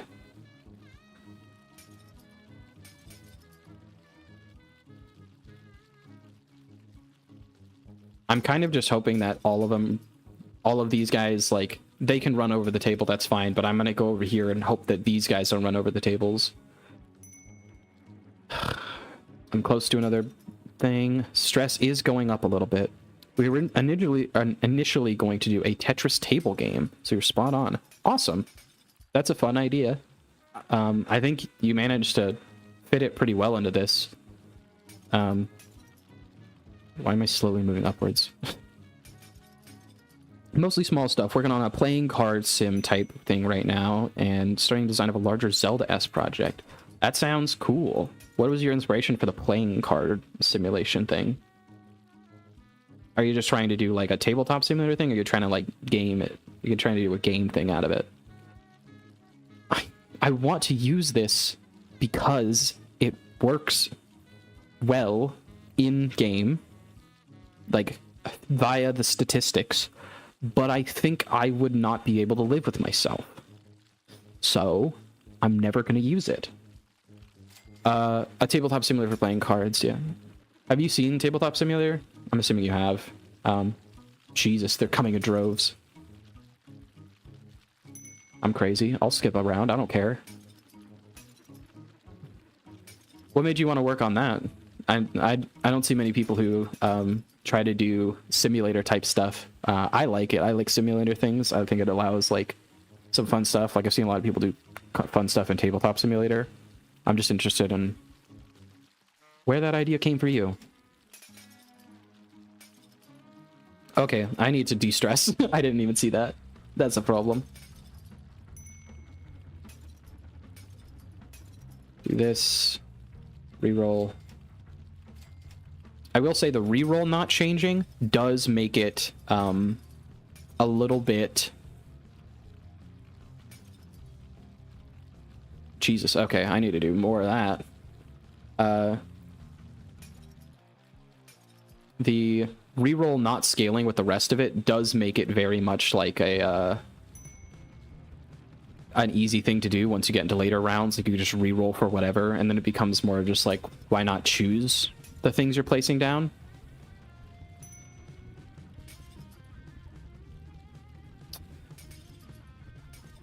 No, I need a spot. Stop taking all the spots. Oh, they're coming in from the top now. I don't even know where you guys are coming in from. There it goes. Game over. 33. I did much better that time since I didn't instantly tank myself by dropping my money to 0.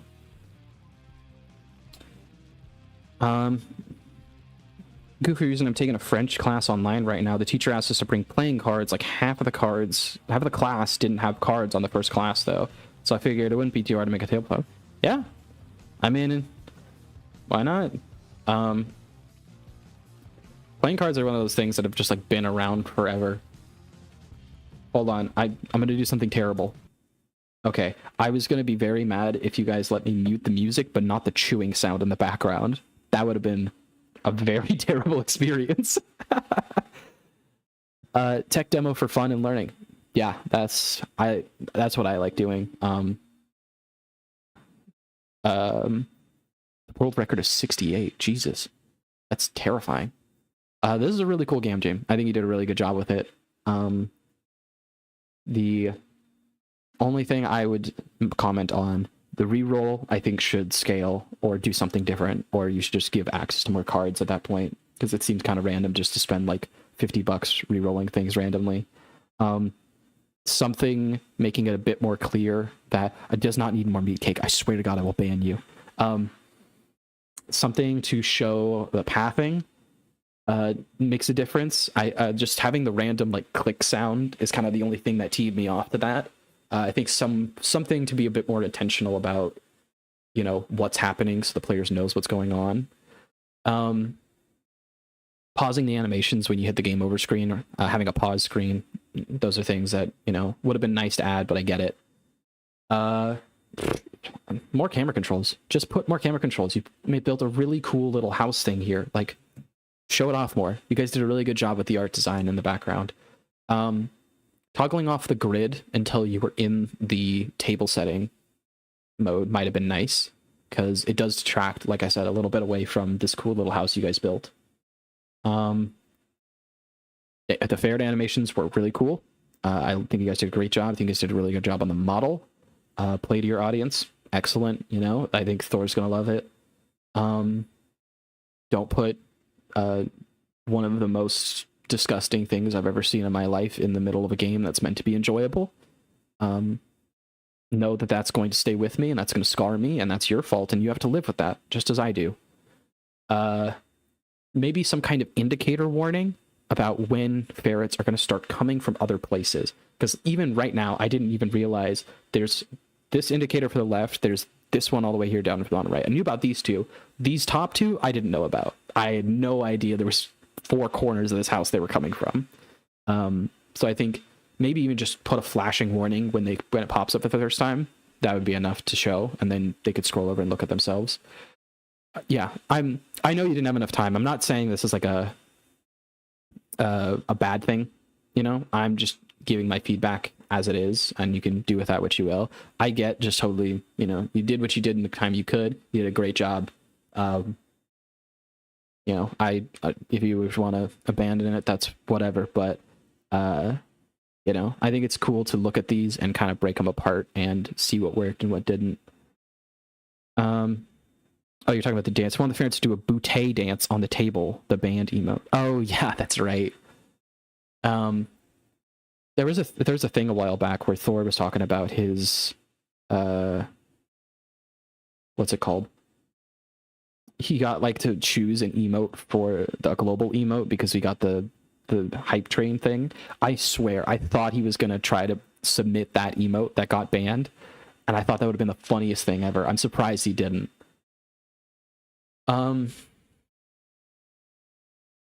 Honestly, I kind of wish you'd went a little bit farther with the Tetris thing, and you made it so that the tables came at a regular interval. I think I think it was a good idea to do the money and stress system. Honestly, I think it would have been maybe a little bit easier even if you had done away with the money system and it had just been like I don't know. No, actually, I don't know how I would have done that. I think it would be fun to have the Tetris idea of like the tables are coming, you don't get to choose what they are, and you have to deal with them in a certain amount of time. But I would have to think about that design a little bit more. Didn't mean to bump the mic. I have to think about the design a little bit more about how to do that. But the money is a good strategy as like an easy way to do it. But I just kind of I like that urgency of like you have to put that stuff down. It's hard to balance. Yeah, that makes sense.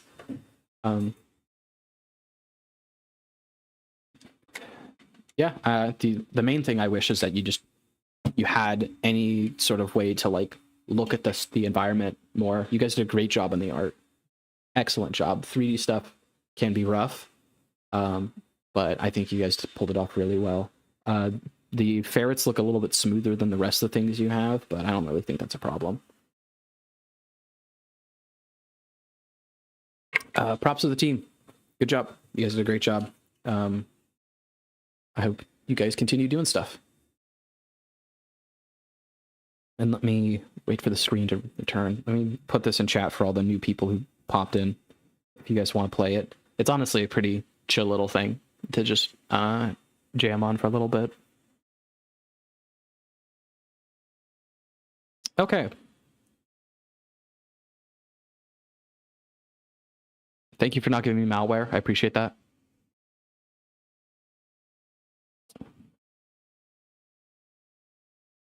Yeah, I agree with the streamer. Yeah, thanks, Vish. It's backing me up.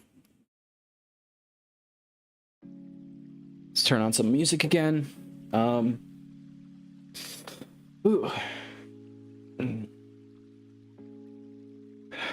Yeah, if anyone else has stuff they're working on, show it to me. I really like digging into stuff. I really like checking it out. But awesome. World first stream to stream this game. Whoa. All right, I'm quitting. Bye, guys. Going out on top. See ya. Thank you, Big Boy Games official, for the raid. I didn't see that because I was playing a hectic game. And yeah, if you other guys are sticking around, let me know, and I will check out or ask you about your other stuff because I'm very interested in all the projects you're working on. I am a big fan of Zelda, so that big Zelda-like thing was interesting to me. I want to know more about that. Yeah. You would technically be the first viewer. Yeah, I think so. You're definitely the first one who's like stuck around. You're the first in the Discord, so that works. You're my hype man.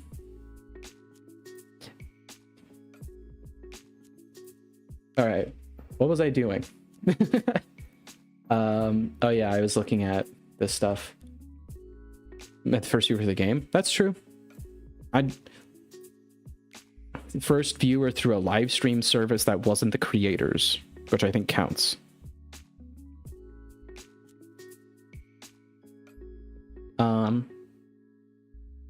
This is all my design notes for when I was doing the game jam. So, oh yeah, I was looking at ideas from the next project. I wanted to figure out what I was going to do.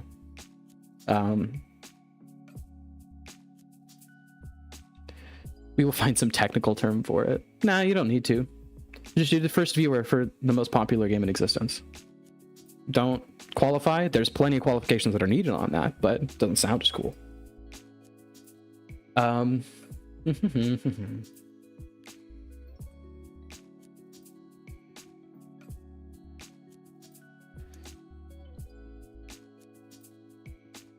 Hold on. I gotta turn off the darkening on my screens for now. All right. So you know how all these other descriptions have like a bit more about what the game is going to be? Everyone in the world wants to make better Pokemon right now. What did you do for the game jam? I made a let's see. I made a little genetic algorithm and an ant farm thing. Let me see if I can pull it up. It is not as good of a game as that other one was, but it's a fun little tech demo thing. So I made this procedural terrain, this here, and you can see it load in.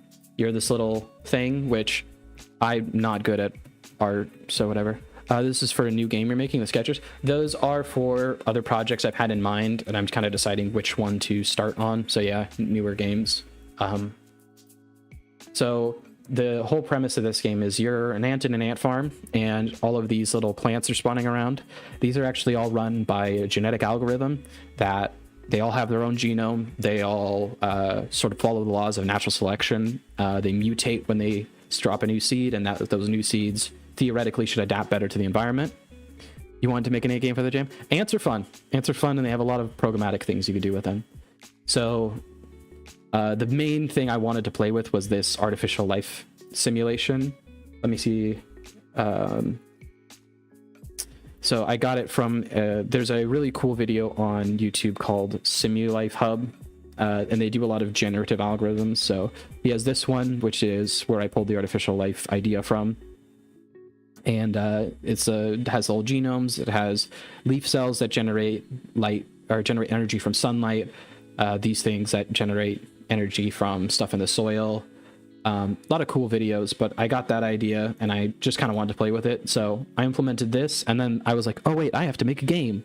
So I put some ants in here, and these are kind of like, if anyone's ever played Lemmings, that's the whole thing. So first of all, you can grab some of these, and you can see my energy up here goes up slowly. If I eat it, I can eat these plants for energy, and then I can use that energy to spawn little ants that do different things. So this one's a digger, and he will just dig till he finds no more space to dig. This one is a bridger. I'm getting boxed in here. I can't like show off what I want to. I also turned off the jump on accident, so at least it helps me go around.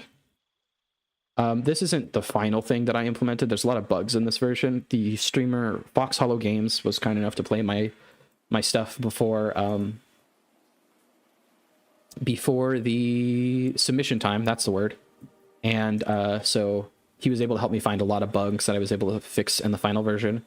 But yeah, so the bridger does what it sounds like, makes a little bridge, and then it goes away.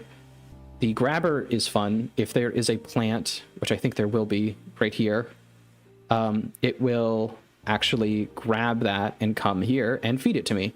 So he will just automatically give me whatever he runs into, and that's his deal. And then there is the launcher, where it'll run into something, it'll stop, and then now bounces everyone over it. All very janky, all very bad, but it was fun to mess around with and play. I just wanted to do something on my own because the previous game jams I had worked on were not as... I worked with some teams, and they just had some stuff going on, and we never ended up finishing some of those things. They were cool ideas, but I would end up working like a couple days on some programming stuff, and then everyone would be like, hey, sorry, I gotta bail, and I would be like, dang it. Oh yeah, I also added these red trap cells, and they, if I ever get unstuck, they will eat any ants that I throw into them, and they will drain my energy as well if I stand in that spot. That is also a bug I fixed. It goes negative. But you can also eat all the energy it stole, so you see it's all back. Yay.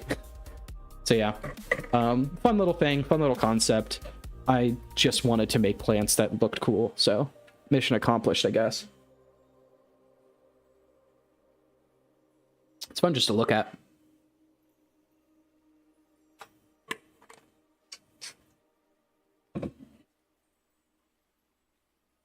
Yeah, and so this was all of my notes that I kind of took for myself, minus this stuff down here. All of these were also minus this. That's something else. These were the notes I took, and just like I mapped out sort of the mental process of like going through it, where initially I had all this idea of like making an RTS and having different factions, and then that didn't work out, and I wanted some stuff in the terrain like a charge and organic material, and that didn't work out. And then I wanted the ants to follow pheromones, like ant colony type simulation stuff, and it's like I'm already doing way too much for a game jam, so I ended up cutting it down quite a bit to this, and it worked out. So yeah, that was my deal. Let me pull up some of the videos that this guy has on YouTube, because I just think he's got a lot of cool stuff. So yeah, Simulife, he does a lot of generative algorithms. I was going to do ants and make fungus attacks and make zombie ants. Yeah, that makes sense to have some like cordyceps stuff going on. So here is the artificial life stuff. He's still working on it, having, you know, little things go on, but it's really cool just to watch this stuff grow. He's doing it in processing, so it's a lot faster because it's made for parallelism. And there's a lot of really interesting genomes that just kind of naturally spawn out of it, and he's going over some of them here. He also does a lot of other generative stuff. So this is like a procedural tree generator thing. This is training AI for a snake and then having them fight. Ant colony stuff. This is slime mold experiments. It's a pretty common one. This is one I haven't seen a ton of. It's a sort of swarm intelligence thing is what he calls it, but it allows communication between agents to help them pathfind naturally, which is cool. All this nerd stuff I'm into. Digital trees. Like the channel? Yeah, I like the channel. Even if you're not into the technical side of this stuff, it's just fun to watch. It just goes, you know? Here's the channel trailer. So this is the digital tree simulation. That's the artificial life simulation. I actually don't know what that one is. This is the screaming insect stuff. So they're all naturally pathing to their own places. They don't have any knowledge of what's going on. This is the snake thing. This is the tree thing. Really cool. I like his stuff.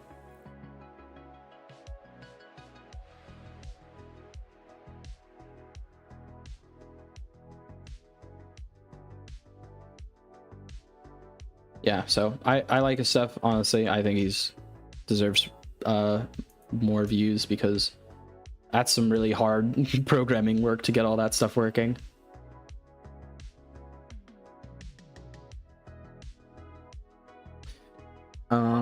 Okay, so the projects I have listed out here currently, there's a game sort of based off of like, now I'm thinking about procedurally generative Tetris.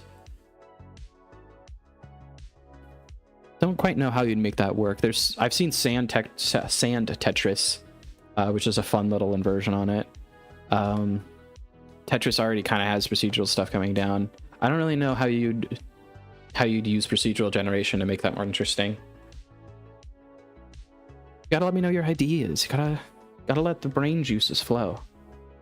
So yeah, the first game idea here that I have is sort of an arcade style artillery game. This is like Pocket Tanks, which was a game I really liked, and kind of base it off of.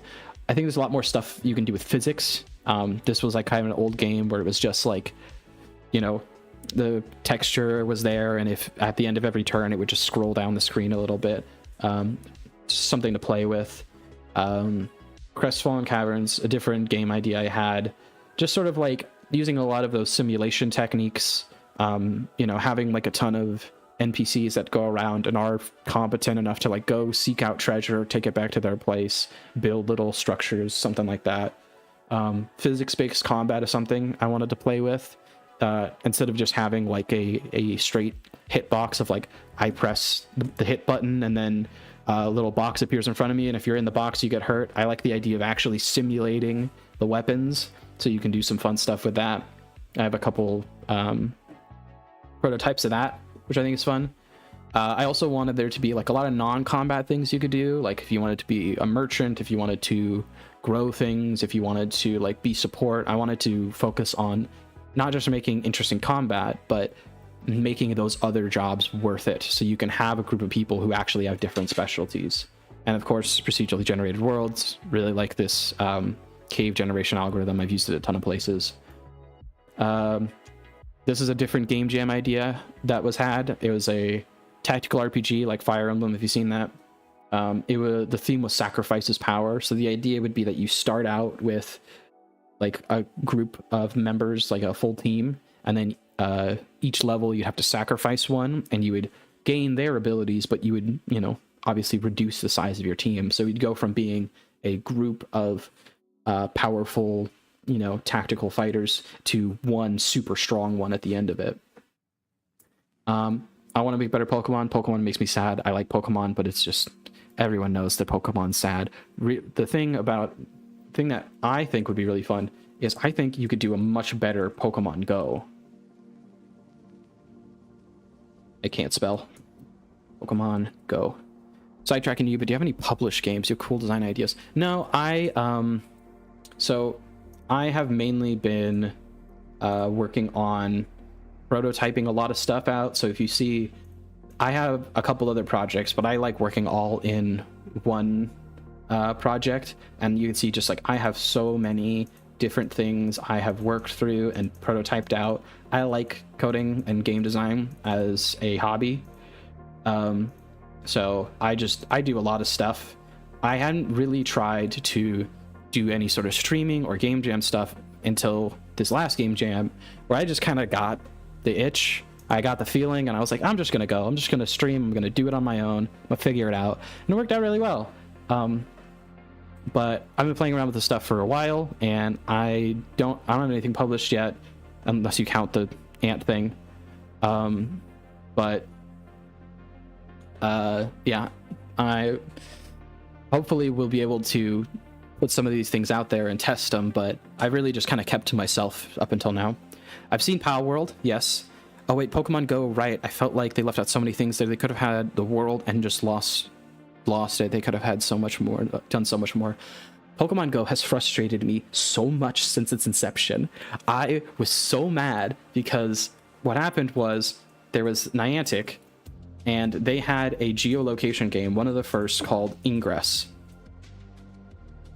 Oh, thank you. I appreciate that. So they had a game called Ingress. Ingress was very, very simple. It was a test, basically, for popular geolocation games. Everyone showed up, and they fought over different nodes in the world that were pulled off of like a Google Maps API. Totally fine. Ingress is a fine game. Then they get the opportunity to make Pokemon Go, because they're one of the only players in that field, right, of geolocation game. And what do? Instead of adapting their material to help Pokemon Go, they just copy and pasted their game.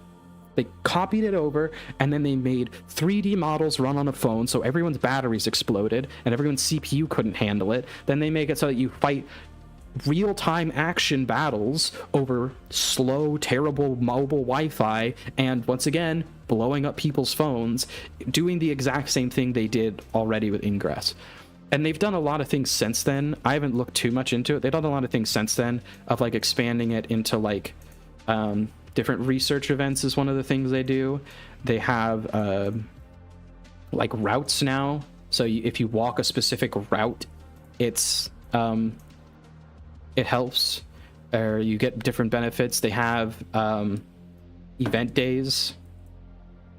And I think all of this stuff is just band-aiding their original problem, which is they didn't design a new game.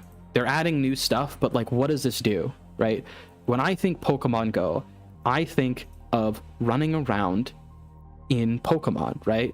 I think of some of the Gen 3 stuff where you have like herds of Pokemon moving around, and it's like, wow, if you go to Route 16 right now, there's a ton of Starly or something.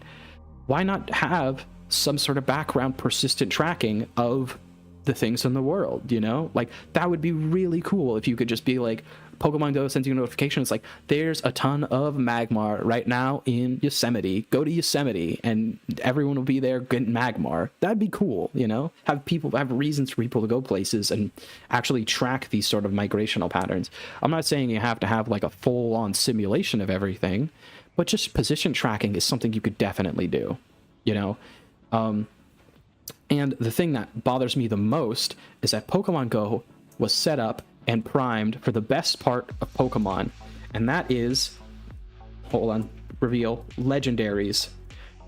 Do you know how absolutely cool it would have been if instead of event days where it's like, oh man, you get to go out and catch a shiny Charizard if you try 400 times, if they go and they make it, there is one legendary in every continent and it roams randomly, or it sticks to its different places, and only one person in the game can have that legendary. Set a timer on it, make it so you can battle them for it. I don't care how you move it around, but you know how absolutely cool it would be if you catch a whisper from somebody. You're like, dude, if you go like, you know, a little bit inland from us, someone said they saw Moltres. People would go crazy. It would be back in the original days of Pokemon where you would be having to sort through tons of rumors, because there's one instance of a legendary Pokemon, not a million versions of them that you can find everywhere. That drove me nuts. I was like, how do you do that? How do you make the legendaries not special? That's their whole deal. The catching system Pokemon Go makes me mad. I'm not even that worried about the catching system. Like, sure, whatever, flick up. Cool. That's just a way for them to make you buy Pokeballs, right? But it's like, there was so much design space there and they did none of it, and that's what makes me upset. I really want to make a good Pokemon Go. I think there's a lot of games like Pal World that are making Pokemon a better game, and that is very needed. Turn-based, old, you know, 4 moves back and forth, that's designed from literally like 20-30 years ago. It's outdated. Having updated gameplay loops is great. However, I think a lot of people are missing the fact that Pokemon, one of the reasons it's strong is that there's so many characters, and they have a lot of reasons to get invested in the characters, in the different Pokemons themselves. And I don't see that happening with Pal World. You know, they've essentially reduced them to machines, little things, you know, that to get ahead in stats. And that's fine. That's fine if you want to go that route. But I think no one's going to compete with Pokemon unless you can use the Pokemon in a multitude of ways, unless you can actually treat them like a pet, right?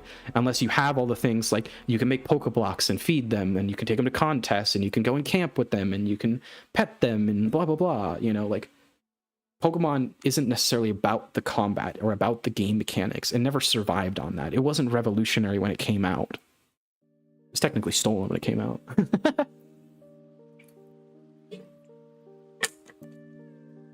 Anyways, be noted that I am prone to ranting.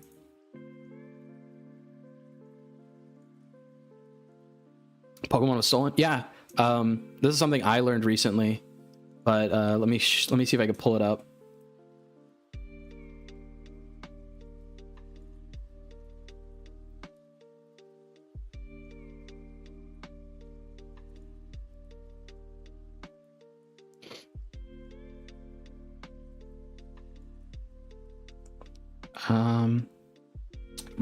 I don't want to like go heavy on this because I haven't fully confirmed it, but or I haven't fully looked into it rather, but I've seen a lot of people talking about how Pokemon, the original monsters, were at the time kind of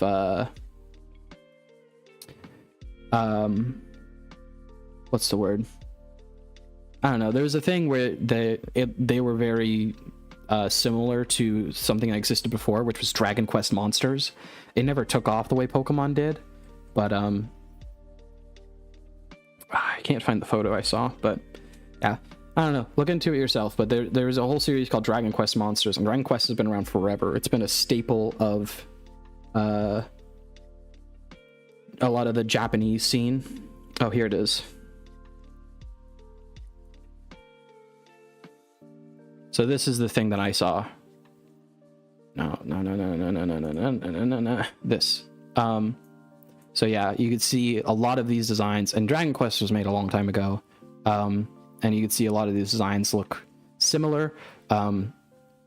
And so I don't think, you can consider this copying, like straight up copying, but people use this as a sort of argument in response to people who say like Palworld is copying Pokemon. It's like, even Pokemon wasn't original, like a lot of these things you could see where they drew inspiration from.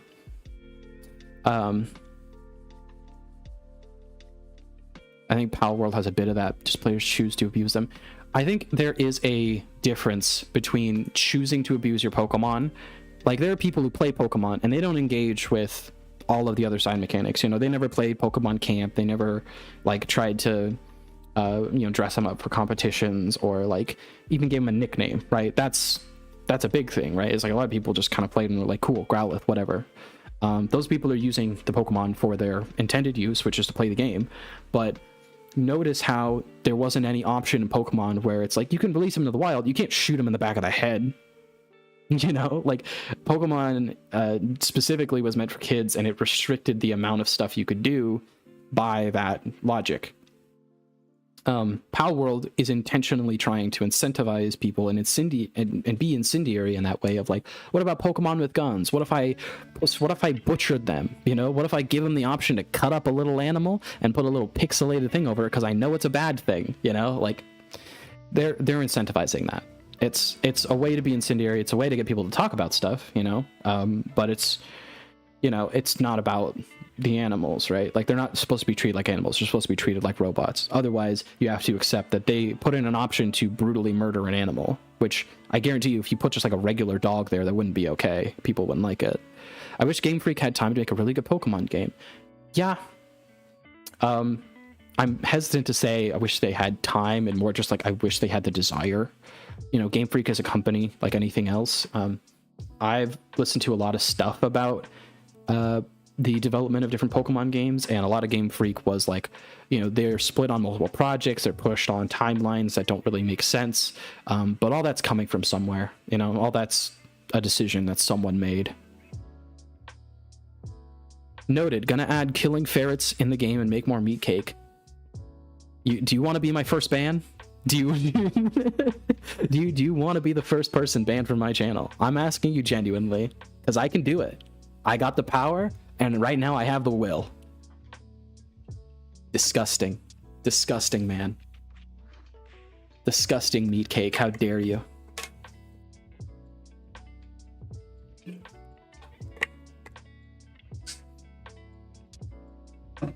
I intended to hop on here and listen to some music and write some notes, and now you guys are having me sitting here talk about meat cake. And I think that's a fault. I think it's a fault of you, and it's a fault of me. What about meat cake made out of ferrets that I killed too far?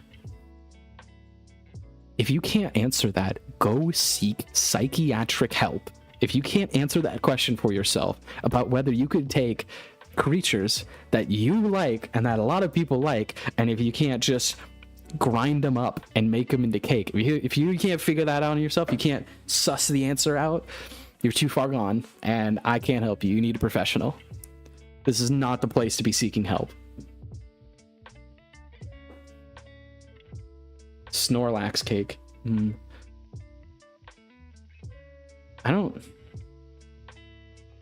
trying to think about like how would you even do that with a Snorlax? It's kind of like if you had like a bear cake, but like even worse. Snorlax are huge.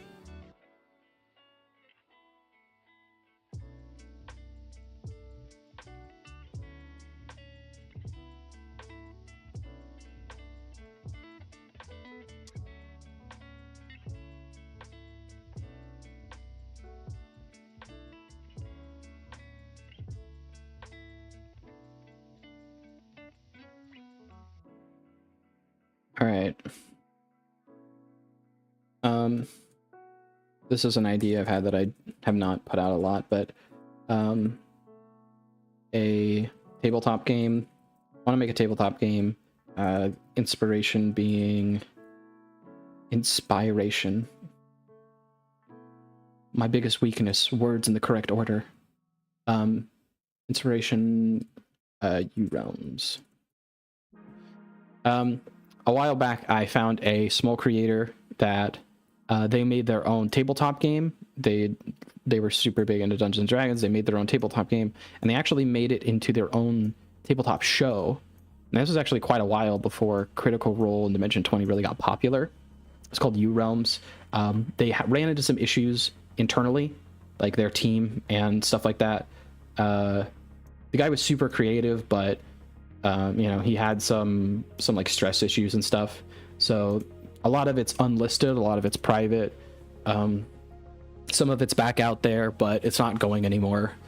I thought it was really cool. I thought a lot of the stuff that they put in it was really cool, and I thought the idea of making it designed towards the show was really smart. And I think that was proven right when Critical Role and Dimension 20 got very popular. So I kind of want to do that because I thought that was smart. I thought it was fun, and I think it's a shame that it kind of went away. So that's that. Those are my current game ideas, these 5 things. I do want to build other things, but these are probably a lot later. I think it'd be fun to build a tabletop engine, so make an open source free engine where people can add resources, put things together, stuff to like facilitate people playing tabletop in a more immersive way online. Because there's a lot of like somewhat working tools out there, but nothing that big, and I don't think anything that handles 3D. A whiteboard app. I like Excalidraw. There's a lot of stuff about it that I don't like, and so I might as well make my own, right? Because, you know, I can't ever rely on other people's tools. Everything has to be built by me, or I don't get to use anything. If I don't mind the metal used in my headphones, what's it worth? This is an exaggeration. I am being exaggerative. But yeah, there's whiteboard app. There's a lot of fun 3D videos I've seen, and they currently are made in Google Maps of all things. I don't know if anyone's seen this in this chat. It's kind of a weird thing. The main person I know who does it is a guy called Bobby Broccoli on YouTube. But it was a style invented by someone else. He does really cool video essays about like science stuff. So this is one he did recently about Nortel, and he has a really fun style of animating all of this stuff in like a big 3D environment. This is actually a capability of Google Maps that for some reason was put in there. Like you can see he has like all of these, where is it? This. Right, so this is a good example of what I'm talking about. He has all of these things that are like, he put in cylinders and made them the size of the data he's talking about. He has, you know, all of these little things that he put in. All this stuff is manually put in and then edited in Google Maps. And that's crazy that that's the only software out there to do this style, right? So making a 3D video editor in Godot, I think it would be miles better than Google Maps if you did anything right, because that is not really what that software is made for. Let me see if I could find the video talking about the style. I think it's like John Boyes or something.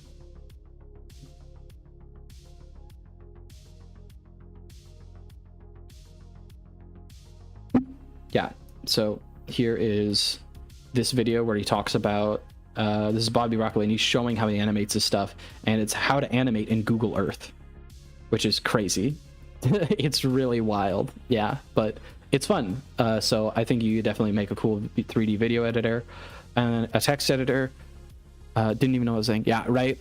Crazy things. I catalog cool things like that in my brain, and I'm like, we'll revisit that because that deserves more attention. I do want to make a text editor mainly because I like this style of like moving things around and like reorganizing things in a physical space, but I haven't found anything that does it the way that I want to do it. I tend to make lists like this where I go like list, one thing, two thing, but then this two thing has like its own like, you know, 2A thing. Mind map. Yeah. These two are kind of interlinked in that way, where it's like I want something that I can use to mind map a bit better. And there's a lot of fun things you can do. Like there is, might as well do this. So there's like Obsidian's linking, which I like. For those of you who don't know, linking Obsidian is a text editor, and it has this fun thing where you can reference a different document, and then it builds this whole like node map of all of the different documents and how they link to each other. Let me see. Links. Images. Where is it? Where is it? Where is it? This thing. So you could see, yeah, this, right? So there's a dot and it's connecting to all these other dots, and those are different documents, and these are just references to documents, and you can see that there's faded lines in the background of how they all connect even more with each other. So I think that's very fun. Obsidian also has Markdown support, which is nice. I would want maybe to have like a viewer for that. I like the idea of each sentence being an object, or each line, I should say.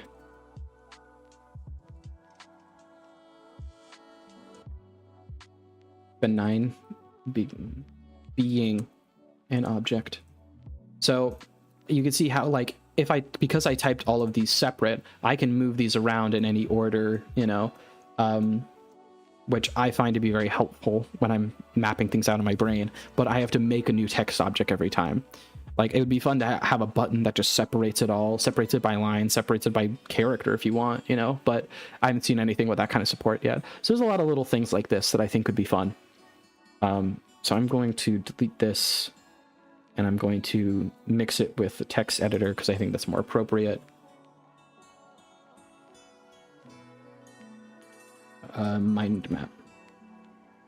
And then here's some of the things I want in it. As you can see, I do like the arrowing system and stuff, and how quickly you can prototype stuff out. Excalidraw is what I'm working on, and it is open source. It's free, and you can use it to do all this stuff. You can use it in Obsidian if you want, because someone made a plugin for that. But yeah, I don't know how to add to this stuff, so for now, my plan is just to make my own 3D video editor, tabletop engine. There's some idea I have for extensions and stuff, but I haven't really thought too much of those out. One of the things they did in uRealms actually was they had this really fun system where people could want to change my font Excalidraw. Yeah.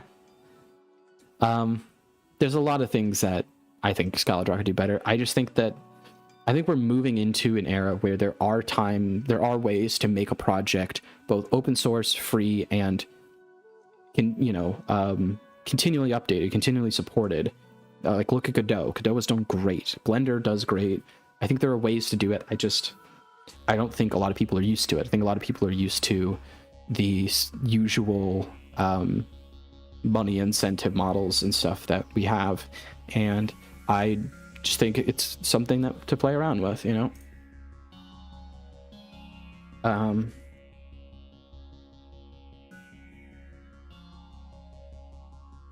me see, where can I find it?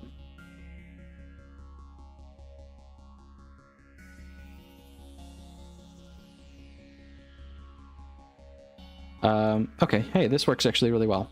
So one of the things that was in uRealms was this little software that was custom made for it, custom made by one of the members for the show part of it, right? And I think it's really fun. I can't really zoom in too much because of the way this stupid thing is. Sure. Oh. Where is it? This one. So you got to have like a base sprite. You got to have different additions you can put on top of them to like sort of dress them up and however, and you got to move them across the screen and actually make them talk. They wouldn't lip sync, but they had like a talking animation thing that they would play. Let me see if I could pull up a video of it, which was really good for roleplay, and also it's just fun, you know. And I think it's weird that kind of software is not really available, especially in the age of VTubers that we live in.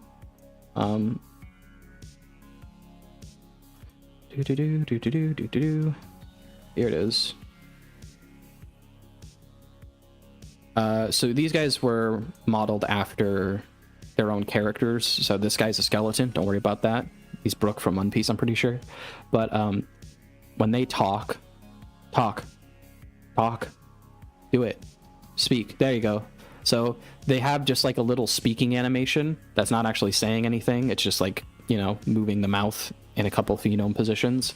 And it's actually a really little easy, convincing way to do some sort of 2D roleplay scene very easily in the live form, you know? And they could use these sort of base models to create tons of different characters really rapidly. And I think it's a fun little software, and I think it could be helpful to the wider audience that this didn't get because it exploded. So that's what this one is. I think it's the stream avatars, the little dudes that walk across, I think you do more fun with stuff with that. And I think it'd be a very easy project to make open source, and I don't know why it's locked behind a paywall, so make that one. And then these are some like video essay ideas I've had. And that's all that I have on my list. For now. I have too many ideas, trust me, I'll never run out of that. I could talk forever, I could criticize forever, and I could come up with ideas forever.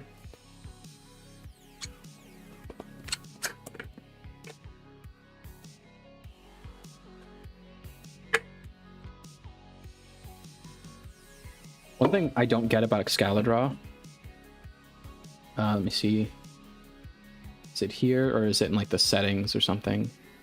Oh yeah, I forgot about it. There's a laser pointer thing. An endless bottle. I've been known to be an endless bottle. I don't remember where it even is in the settings. There was something about like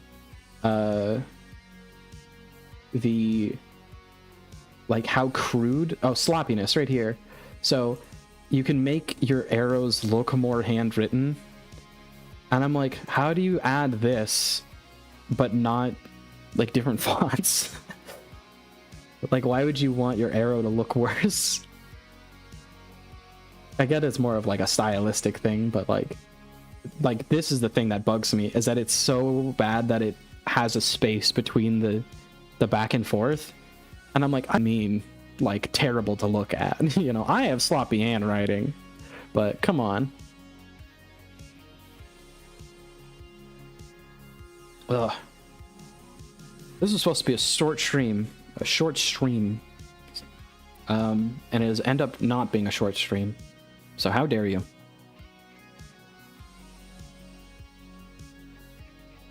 Thanks for everyone who followed recently. I'm terrible at looking at that stuff because I stream to YouTube and Twitch, so I have to look at the restream thing because I don't know a better way to do it, and I only started streaming like 2 weeks ago. Can't be worse than my handwriting. People can understand that. I get you. I've always been that way. I've had terrible penmanship, and it's been a problem. But you know, on computers, no one can see you right. But yeah, I never look at the I'm supposed to sleep here. I'm at 3 a.m. Jeez. Go to sleep. Get out of here. Leave. Go. I don't know if anyone else here worked on the game jam or wants to talk about their stuff. I am trying to set up a stream next week or so where we go through different members of the game jam, and they sign up, and we're just going to do a post-mortem interview with them. I'm going to try to get Fox Hollow Games to work with me on that. I already got like 12 people signed up.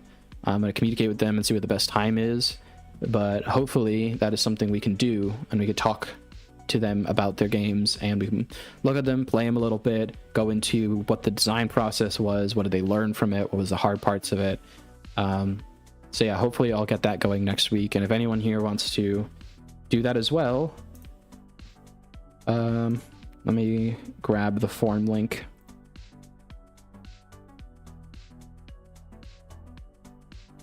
Is this correct?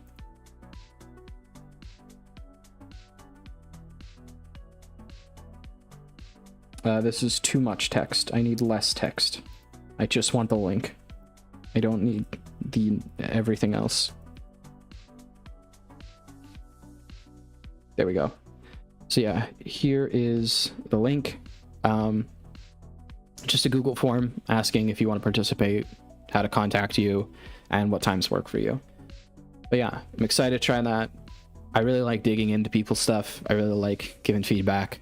Thanks to No Exception for dropping by and showing me that game. It was really good. I liked it. I hope you guys get some recognition for it.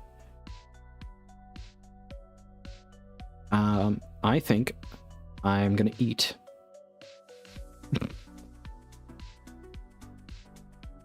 But yeah. And does anyone have anything else they want to say? I think I'm gonna drop off here in a bit. I didn't mean to stream for this long. I gotta go make dinner and stuff. I don't think I've ever had like above 10 viewers. So thanks to everyone for hanging out. Like I said, I started streaming 2 weeks ago, kind of on a whim. Didn't really mean to do things, but I like it. I didn't expect to like it. How dare I eat meat cake? Everyone, I would like you to say goodbye to No Exception. I now hate him, and I don't ever want to speak to him again.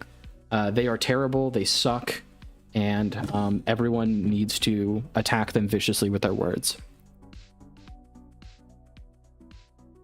Get some pizza. Thanks. See, Vish got my back. You're banned from my heart, at least.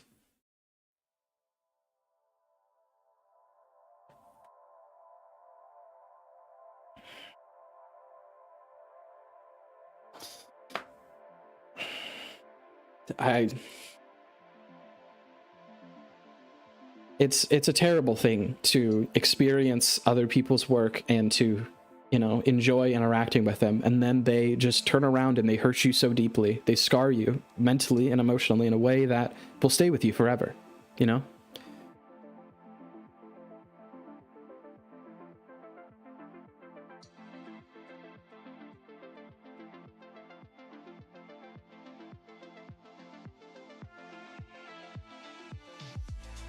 Pizza's pretty good. I'm more of a meat and potatoes kind of fella, but I'll have a good pizza every once in a while. There's not all places that make good pizza, unfortunately. At least not around where I live.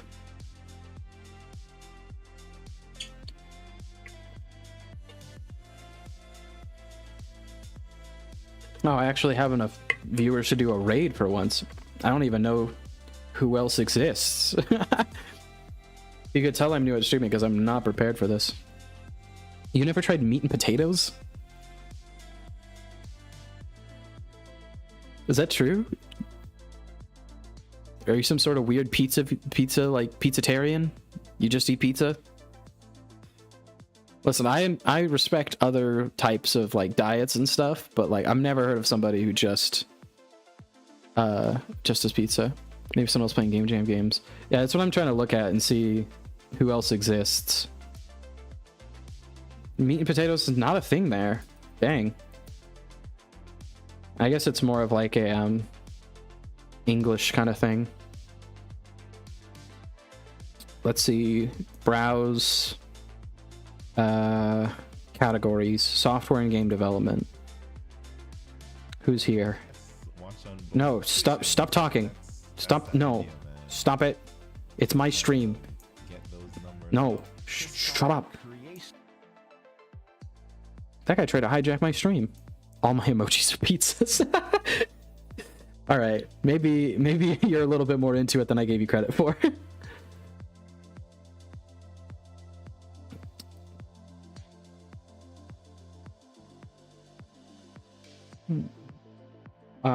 Let's see. Learning Ruby. Making a programming language. Updating GDD and PressKit. Making a precision platformer in Godot. That sounds cool. Let me click in and make sure this guy's not slinging slurs left and right.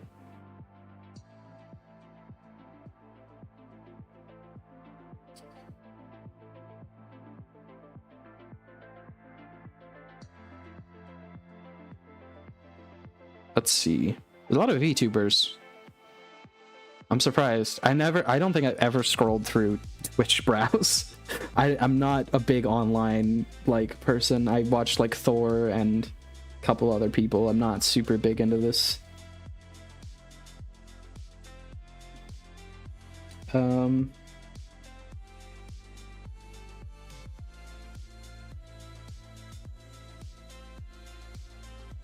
Revisiting project concepts, maybe making a game about blowing up tanks. Well, good for you. Pirate Software Game Jam, playing through games and rating them. Oh, this is perfect. Because I can. Probably watch speedrunners on Twitch. Is that some kind of weird profiling? What are you talking about? I don't really watch any speedrunners on Twitch. Sometimes I'll view the Games Done Quick stuff, but some people think they know you. Okay, how do I raid this person?